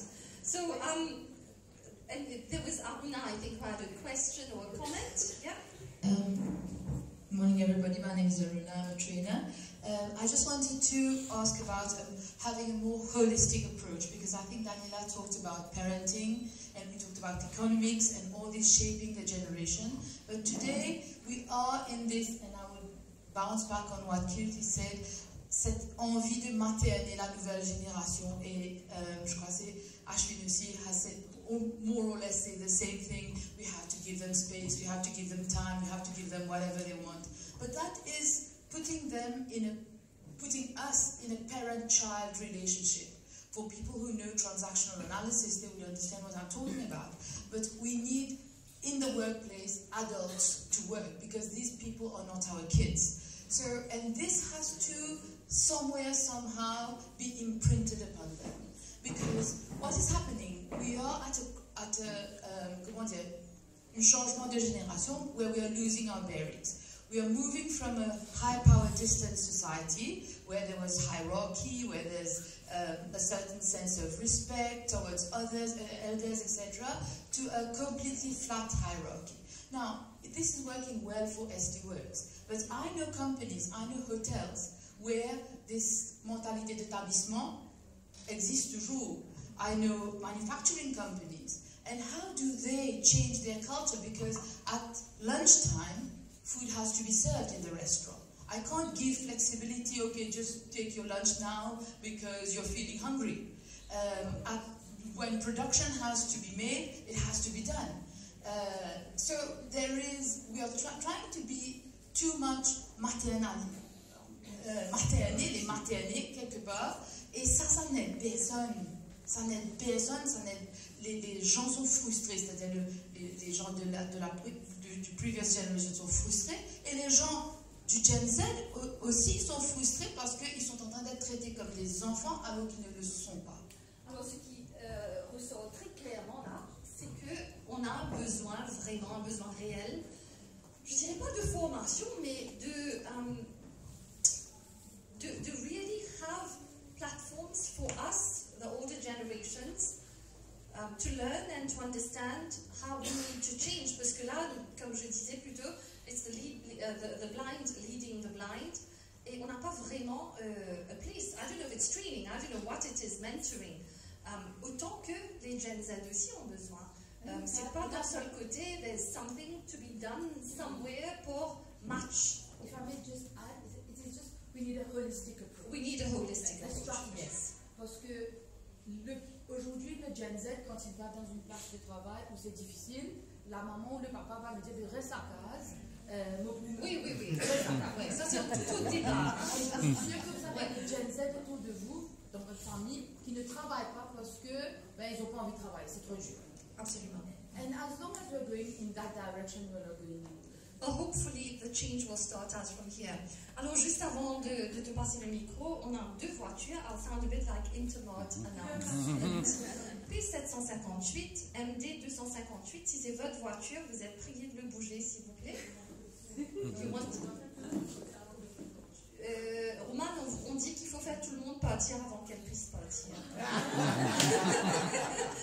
Est-ce que sa voiture est libre de bouger ou bien compliqué? Venez un petit coup, allez-y un petit coup, regardez, je pense que c'est faisable. Vous êtes P758 et puis il y a MD 258. Yeah, gone already. Thank you. Ok, yes, rapidement, comme ça on donne le temps aux autres. I'll just take one panelist per answer now, just so that quickly, if you don't mind. Yes. And we'll play by democracy. This holistic approach that you're talking about is, I think, what we're all after. Right? We need to be able to create that. In many of our answers, I think in these round discussions, right, in this format, obviously we're stereotyping, right? We're talking to the average. It's not specific to this person versus that person, right? But to give an example, right, many of the IT companies, I'm not sure about SD Works specifically, many of the IT companies that we work with, right, they are able to implement work from home much easier than many other companies because they have a system and a platform that as soon as you move this, the AI platform logs you out. And I do this, I pick up, it logs me out. So obviously it's able to track time, if even time is being tracked, much better than in other fields that you see them, they're working on the phone, but the bazar, the bagatelle, right? So it's different. In the sliding scale of looking at all the different instruments, to package them in an overall ensemble. Depending on the field, you change that variation, that equation. Punctuality. I'll start with just punctuality at our level, right? Is important, I think, for most companies, right? If you have to show up for work at a particular time, there's a morning meeting, you have to be there for the morning meeting. The way we train this at our institution, it sounds a bit harsh, and I'm going to say it, but we give everybody to acclimatize time to get to the campus of their training. But then after 2 weeks, when they've just started, we close the gates 15 minutes after classes start. You come 16th minute afterwards, you go back home. You go back home.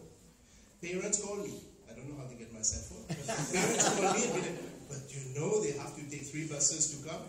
After 1 month, everybody comes on time. Right? You have to be, we are training for work. So if we're training for work, you have to train for work. Yes. Right? This is an intermediary to work. You cannot be a baby here. You come in if you want. Yeah? I mean, valse in whatever you want, but you're going to be ready for work in 3 years. It doesn't work. So obviously on this punctuality element, that's it. But on many other, getting your voice heard around meetings, etc., we involve you. You start speaking first, because otherwise there will be a tendency to not hear, or you'll repackage what others have said before. So we want to give you the opportunity to intervene first. So these are just some simple examples, but we need to know which item we are solving and the way that we're going to solve it. Thank you. Yeah, before we move to the back benches, Taruni has been waving from the start. Please, Taruni, if you could introduce yourself and shoot your question. Micro, maybe you could just take this one. It's at the back already. Hi everyone, I'm Taruni, an image consultant from the Academy of Image Excellence, but I'm also a former financial services professional.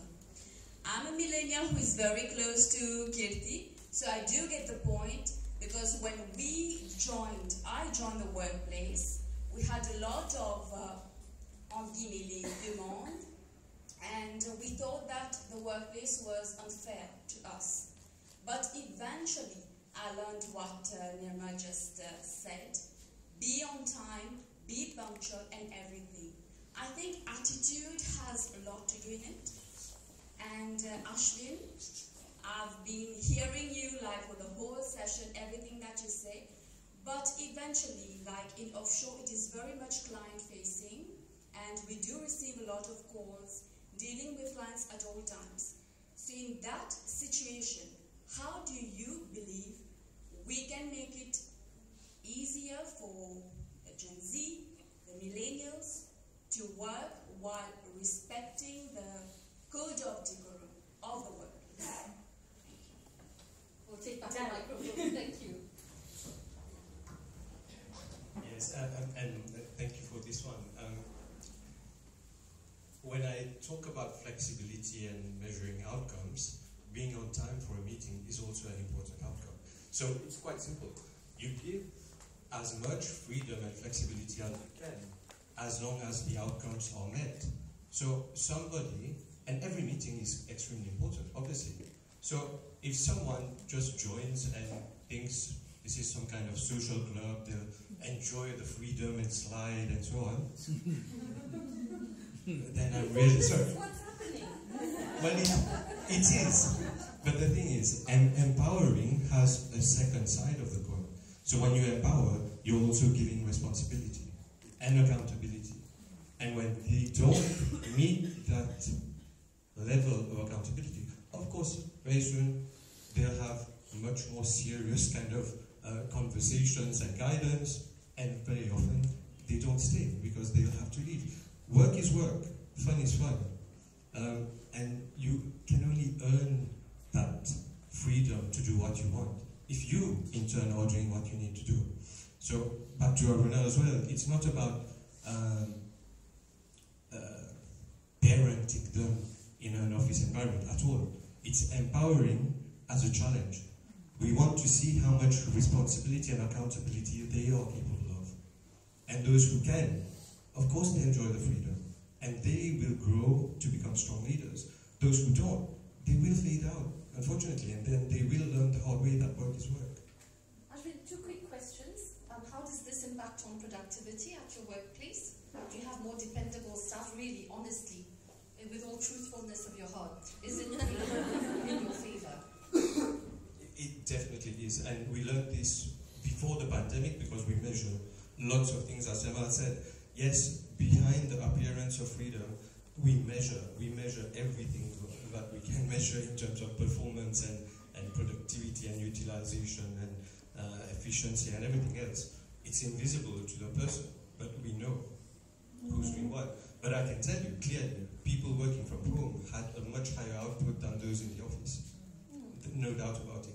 And we measured that at between 10 to 15% higher productivity. Right. Just a quick one, question un petit peu par curiosité. What's your staff turnover rate? Low, very low.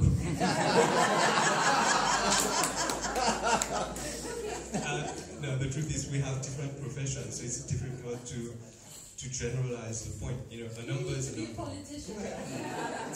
Thank you. Sasha, you are client-facing in your profession. Whatever applies to Ashlin for him doing, we're all singing his glory here as I was expecting. But bravo, sincèrement, bravo pour tout ce que vous faites.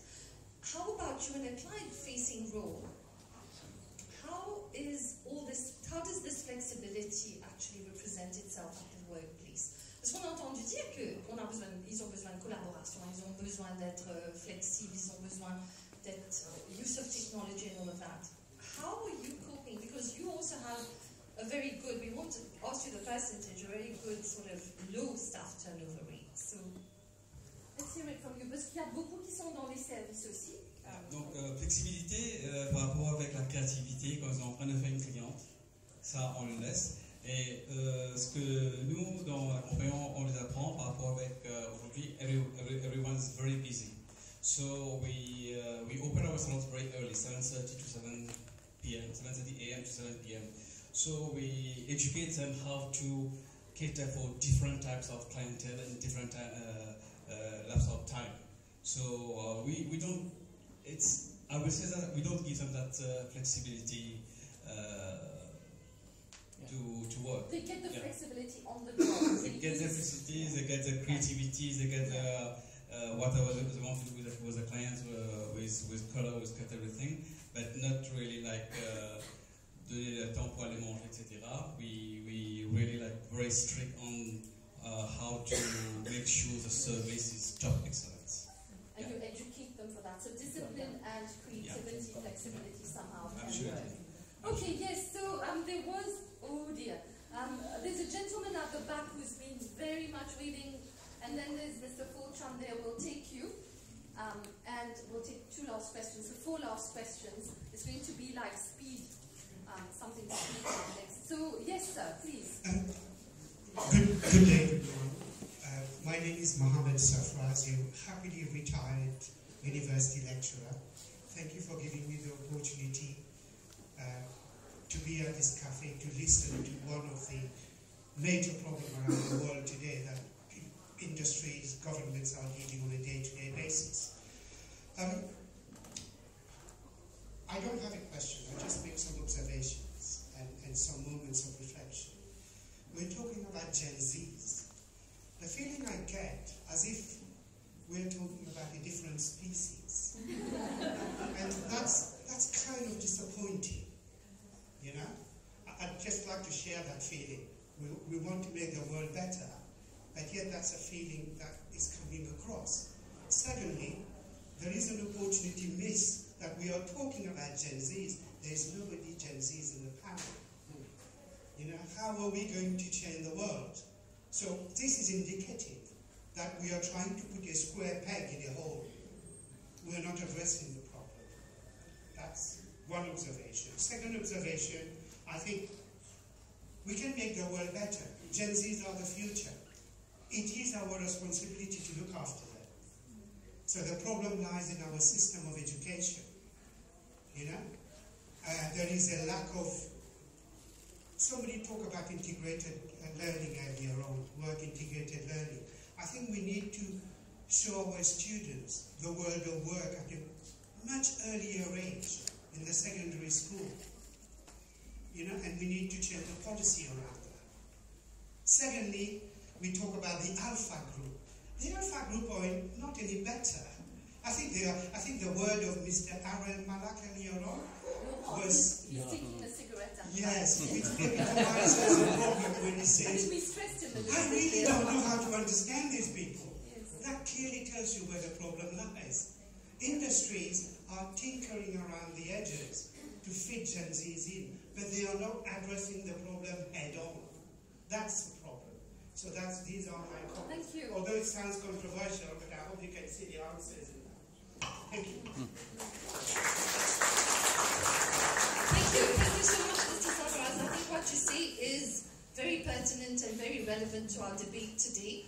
I will not hide from you that time limiting, I didn't take the time to look for a Gen Z, but we'll try in our next session. So I hope to catch you there, and then we'll hear it from them. Mr. Fulchan, I promised you the mic, so we'll just shift across this side. It's Mr. Fulchan, right? No. Yes, please. Sorry, I think without my glasses. Gosh.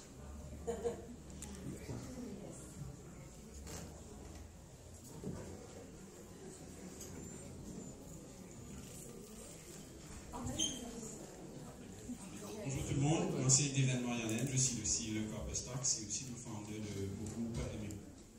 Alors j'ai une observation et une question, je vais très très vite. Première, l'observation, c'est qu'il y a effectivement des gaps et des différences entre le Mauritian Gen Zs et le Chinese Gen Zs et le Rwandan Gen Zs. Il y a des gaps. Pour pallier à ces gaps, il faut prendre des décisions au niveau de policy decision, strict and drastic as well. Mais malheureusement, Maurice, c'est très difficile de prendre des drastic policy decisions parce qu'il y a beaucoup de variables à prendre en considération, sinon le pays n'a qu'à quantifier. Alors, qui me porte à dire qu'il faut promouvoir le patriotisme. The powerhouse lady spoke about Maurician. This is patriotism. Et quand le patriotisme, ce n'est pas uniquement responsabilité du gouvernement, mais it's our responsibility as well. Then we can make a change. Then we can bring policy decisions or changes. Then we can bring solutions to Gen Zs. Et la question que j'ai, c'est que what is the future of Gen Zs in the labor market in regards to artificial intelligence? Thank you. Who wants to take this question? Future Gen Zs? Yes, IT person. Yeah, in 2 minutes I'll ask you to be very brief. Yeah. I'm sorry for putting. Yeah, I thought we agreed difficult questions. Look, AI, ChatGPT, and all these things, I think we all need to realize that this is reality, this is today, this is now. In fact, all of us should be using these as tools to make us better at what we are supposed to do. It's not a show of weakness to use a tool that can deliver an output that's better than our own if we were to type it out by ourselves, in the case of a letter or a document or whatever. So I think leveraging technology is fundamental. The new literacy, some people say, is how good you are with technology. Of course, this is a bit extreme as a statement, but we should embrace technology.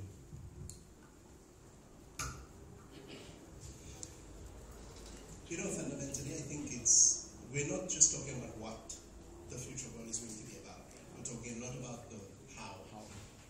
And the human element, right? I mean, we keep reading, so many publications are out, right, about the future of the world, ChatGPT, etc., in terms of training. But how do you feel when you're touching the print and the color, right, the texture? There are many things. Maybe we will get that advanced in terms of AI as well. But attitude, we've all been talking about this. So many employers have said that we recruit based on attitude. Not necessarily some knowledge assimilation that can be poured out into the world of work, and just also technology friendliness. It's a lot of the combination of this holistic self, right? So I think this is, if the technology is getting accentuated, the distinction between the humanness element is also going to be enhanced over time. And we will need to be able to bring people, we'll need to be able to align people better in terms of them being able to have the right contribution. So I think that the system is going to articulate us in that direction, but the human factor value, I think it's always going to be here and it's going to stay. I'm not giving, this is a cliche answer, right? And we need to be able to train to still focus on that aspect.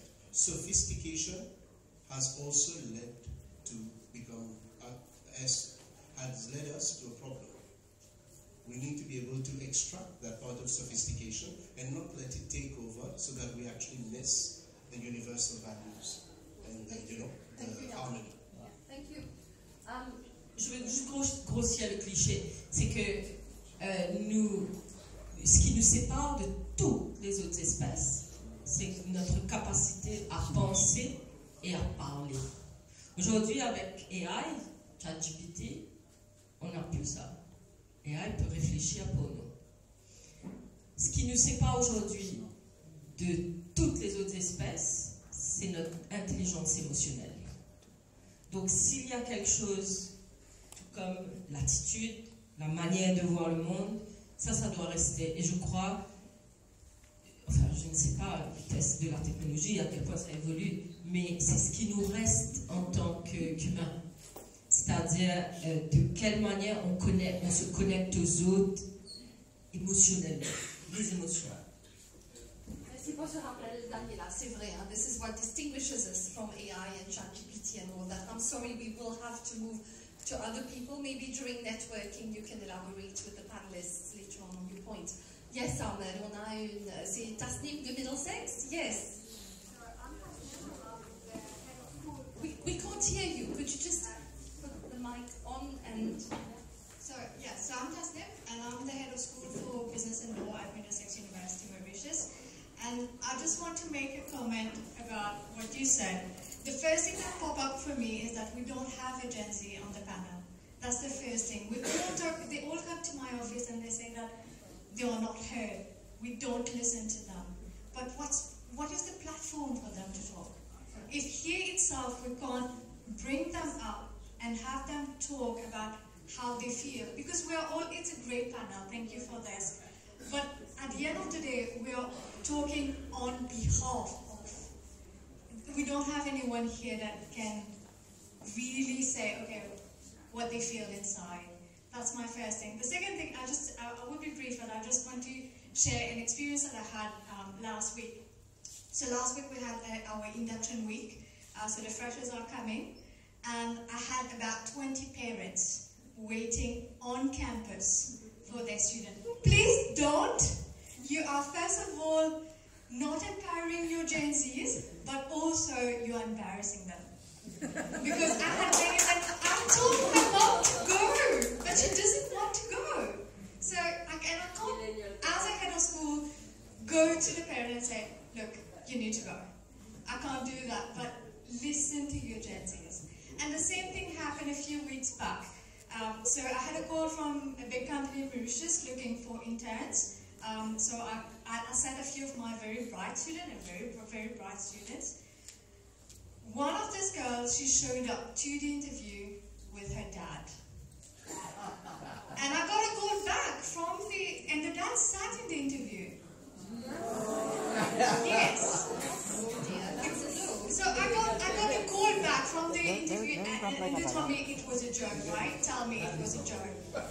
So, and I talked to the girl afterwards and she told me that my dad just wouldn't go.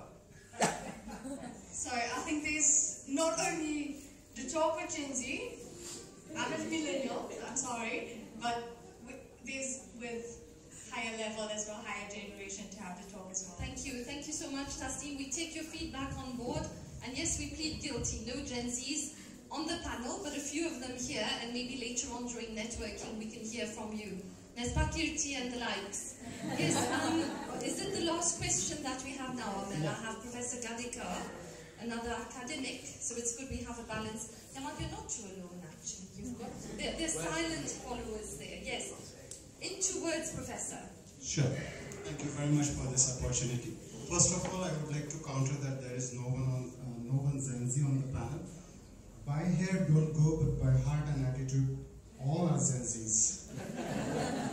Another important point is, and this is an important point I would say, are we treating Gen Zs as newly married daughter-in-law in house? It seems like that. Right?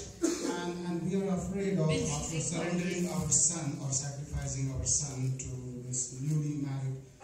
You know, we are afraid that is it going to be taken over by or my whole kingdom? Well, it's not that, to be very honest. This is a process and it's a part of the process. Whether you like it or not, but this was happening, this has to happen, and this will happen. the best point is when we have agreed to progress, why not we progress hand in hand? And instead of just classifying Gen Zs based on age, my classification is classify them based on attitude, ability to learn, and yes, ability to respect their professional arena. That's it. Thank you very much. Thank you so much, Professor Gallagher. I think you bring closure in a beautiful way to our question and answer session. I hope most of you, or all of you, have had the chance to ask your question. If not, I really do need to apologize. We're 10 minutes over our time frame already, but it was important to hear you all and hear the comments from the panels as well. Maybe you would agree, I'm sure you would agree with me, the word that I take away here is inclusion. Respecting diversity. We talk about diversity and inclusion, but Gen Zs also need to be included in the debate, also need to be included at the workplace, and the onus is on us. We've seen from our panel that there are a lot of things that are possible. It's happening in Mauritius, on the island. It's not elsewhere in Europe or wherever, America, where they tend to be very avant-gardiste in their approach to HR, but it's happening here. Et il suffit de reconnaître, be aware of the issues so that we can tackle them. And not just push it under the carpet, which we tend to do as leaders and managers of our business, because there's no time. We need to be, juggling with bottom line figures. We've got targets to reach, KPIs to achieve, but let's make this become one of our KPIs. So without further ado, I'd like to invite our CEO of Gibson & Hills and Talent to do the summing up on our behalf, Mr. Diouman-Mosafeer.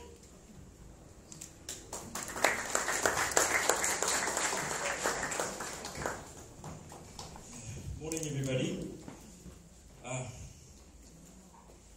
Those who are regular to HR Café know that I'm quite disruptive because I'm not a rational or logical person, but I'm more philosophical. So I'll bring that angle to this session too. Actually, this session is very special to me because today marks 22 years that me and the founder of HR Café have said yes to each other.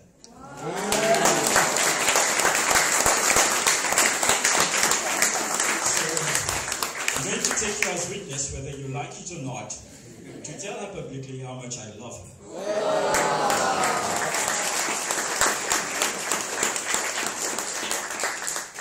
And the second reason why HR Café, this edition, is special to me, is because it's being hosted by Sasha, and we've grown up together, crossed the road, and knowing what our childhood and teenagehood has been, I'm quite proud that I'm holding the mic and you're sitting there. So we know we've done at least something good in life.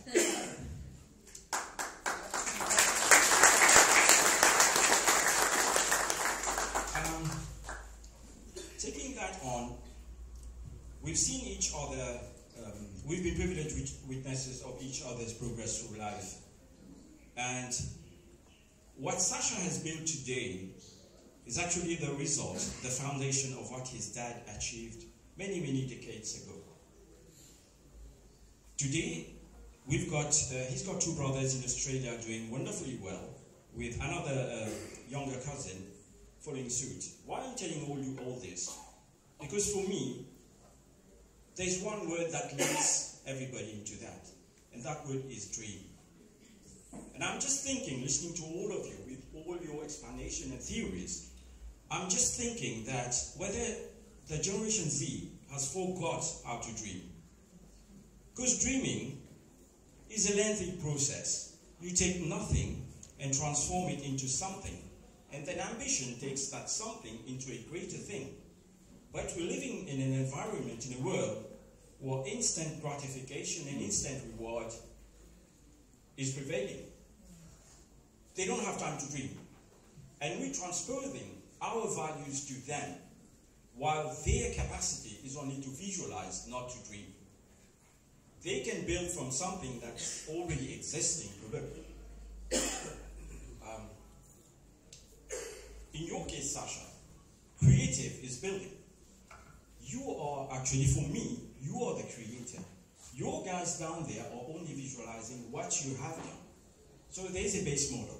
Your dad didn't have a base model. So that's probably the difference that we're trying to impose on them without thinking that they are not in this ability to dream as we did. Now, I'll take one line from not a Jewish and a Z artist, but Joe Cocker, who says, and I think that's the baseline we're forgetting, every generation has his way, a need to disobey. We need to factor that in. We can't please them, they can't please us, but we have, how to call that, to embrace the idea that, not Z, but even after them, if you're, we have the, to call that, lucky enough to grow older than that, there will be next generation after Z. So will we be sitting there and trying to explain what they feel? We just need to take the flow. That's life. Why are we adamant? Why are we being stubborn in calculating and finding solutions in everything? That's the evolution of life. So I'd say don't be that harsh on yourself. Take it easy.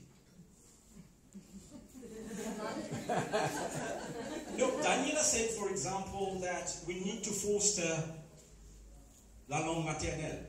My kids won't listen to me in Creole because TikTok is there. The tutorial for YouTube is there. What's my place in teaching them anything?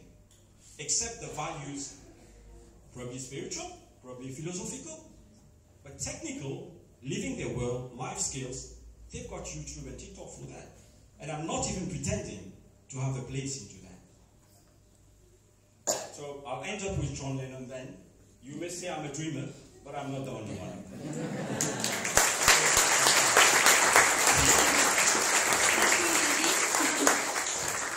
think it's been an insightful, actually we started at 10:15, it's exactly 2 hours.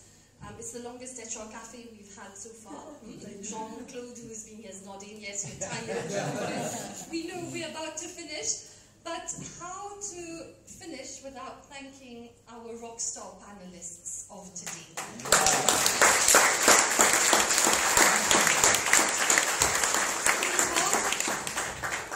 On behalf of HR Café and on behalf of Maison Sacha, we have a little bit of a token of appreciation for you. If you would please, I'll just move the tables across so that...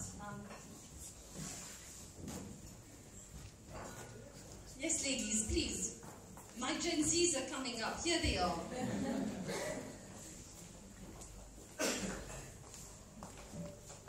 So, a little token of appreciation for our panelists. A little plant, Ashlyn, from us, which we hope you will grow into a fruitful one, and that will help you think of us. It requires very little water and maintenance.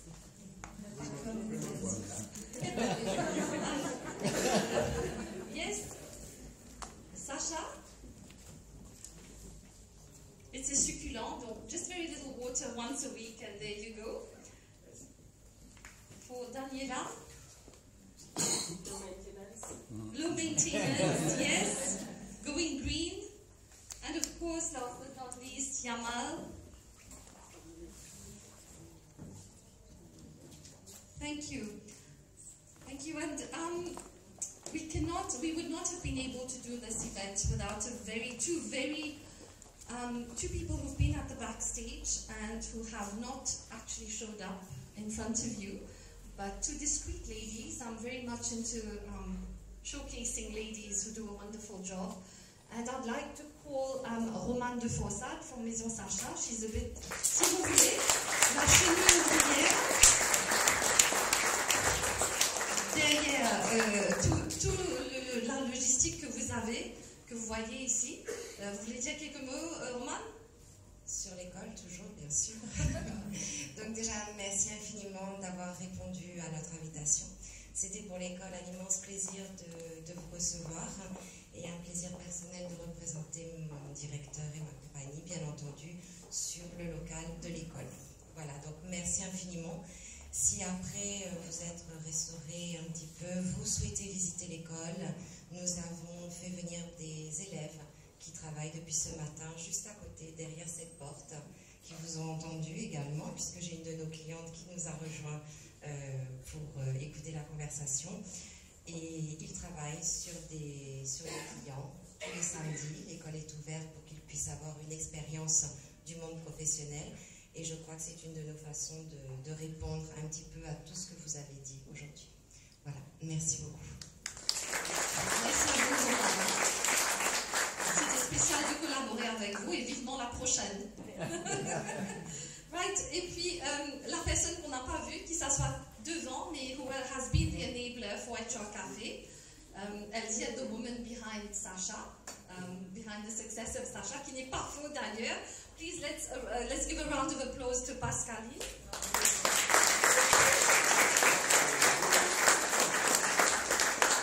Thank you so much, Pascaline. We've not seen you, we've not heard you, but we know what you did for HR Café today. So thank you for bringing together this powerful, impactful crowd together. We really appreciate it. Merci. I also have to thank our faithful coffee partner, which makes HR Café what it is, a coffee meetup. We've got the best coffee on the island. I know most of you will agree here. And please, can I have Anissa in front? La chenille ouvrière derrière Nespresso. To say thank you for everything and for the partnership. You bring a strong element to HR Café. You keep us going. The energy comes from your coffee. I think there's something to do with that. Donc merci beaucoup. Merci de nous suivre aussi fidèlement. And to many more HR Café. Et peut-être quelque chose à rajouter, c'est que peut-être on a oublié de dire un élément qui réunit aussi au travail, c'est le café.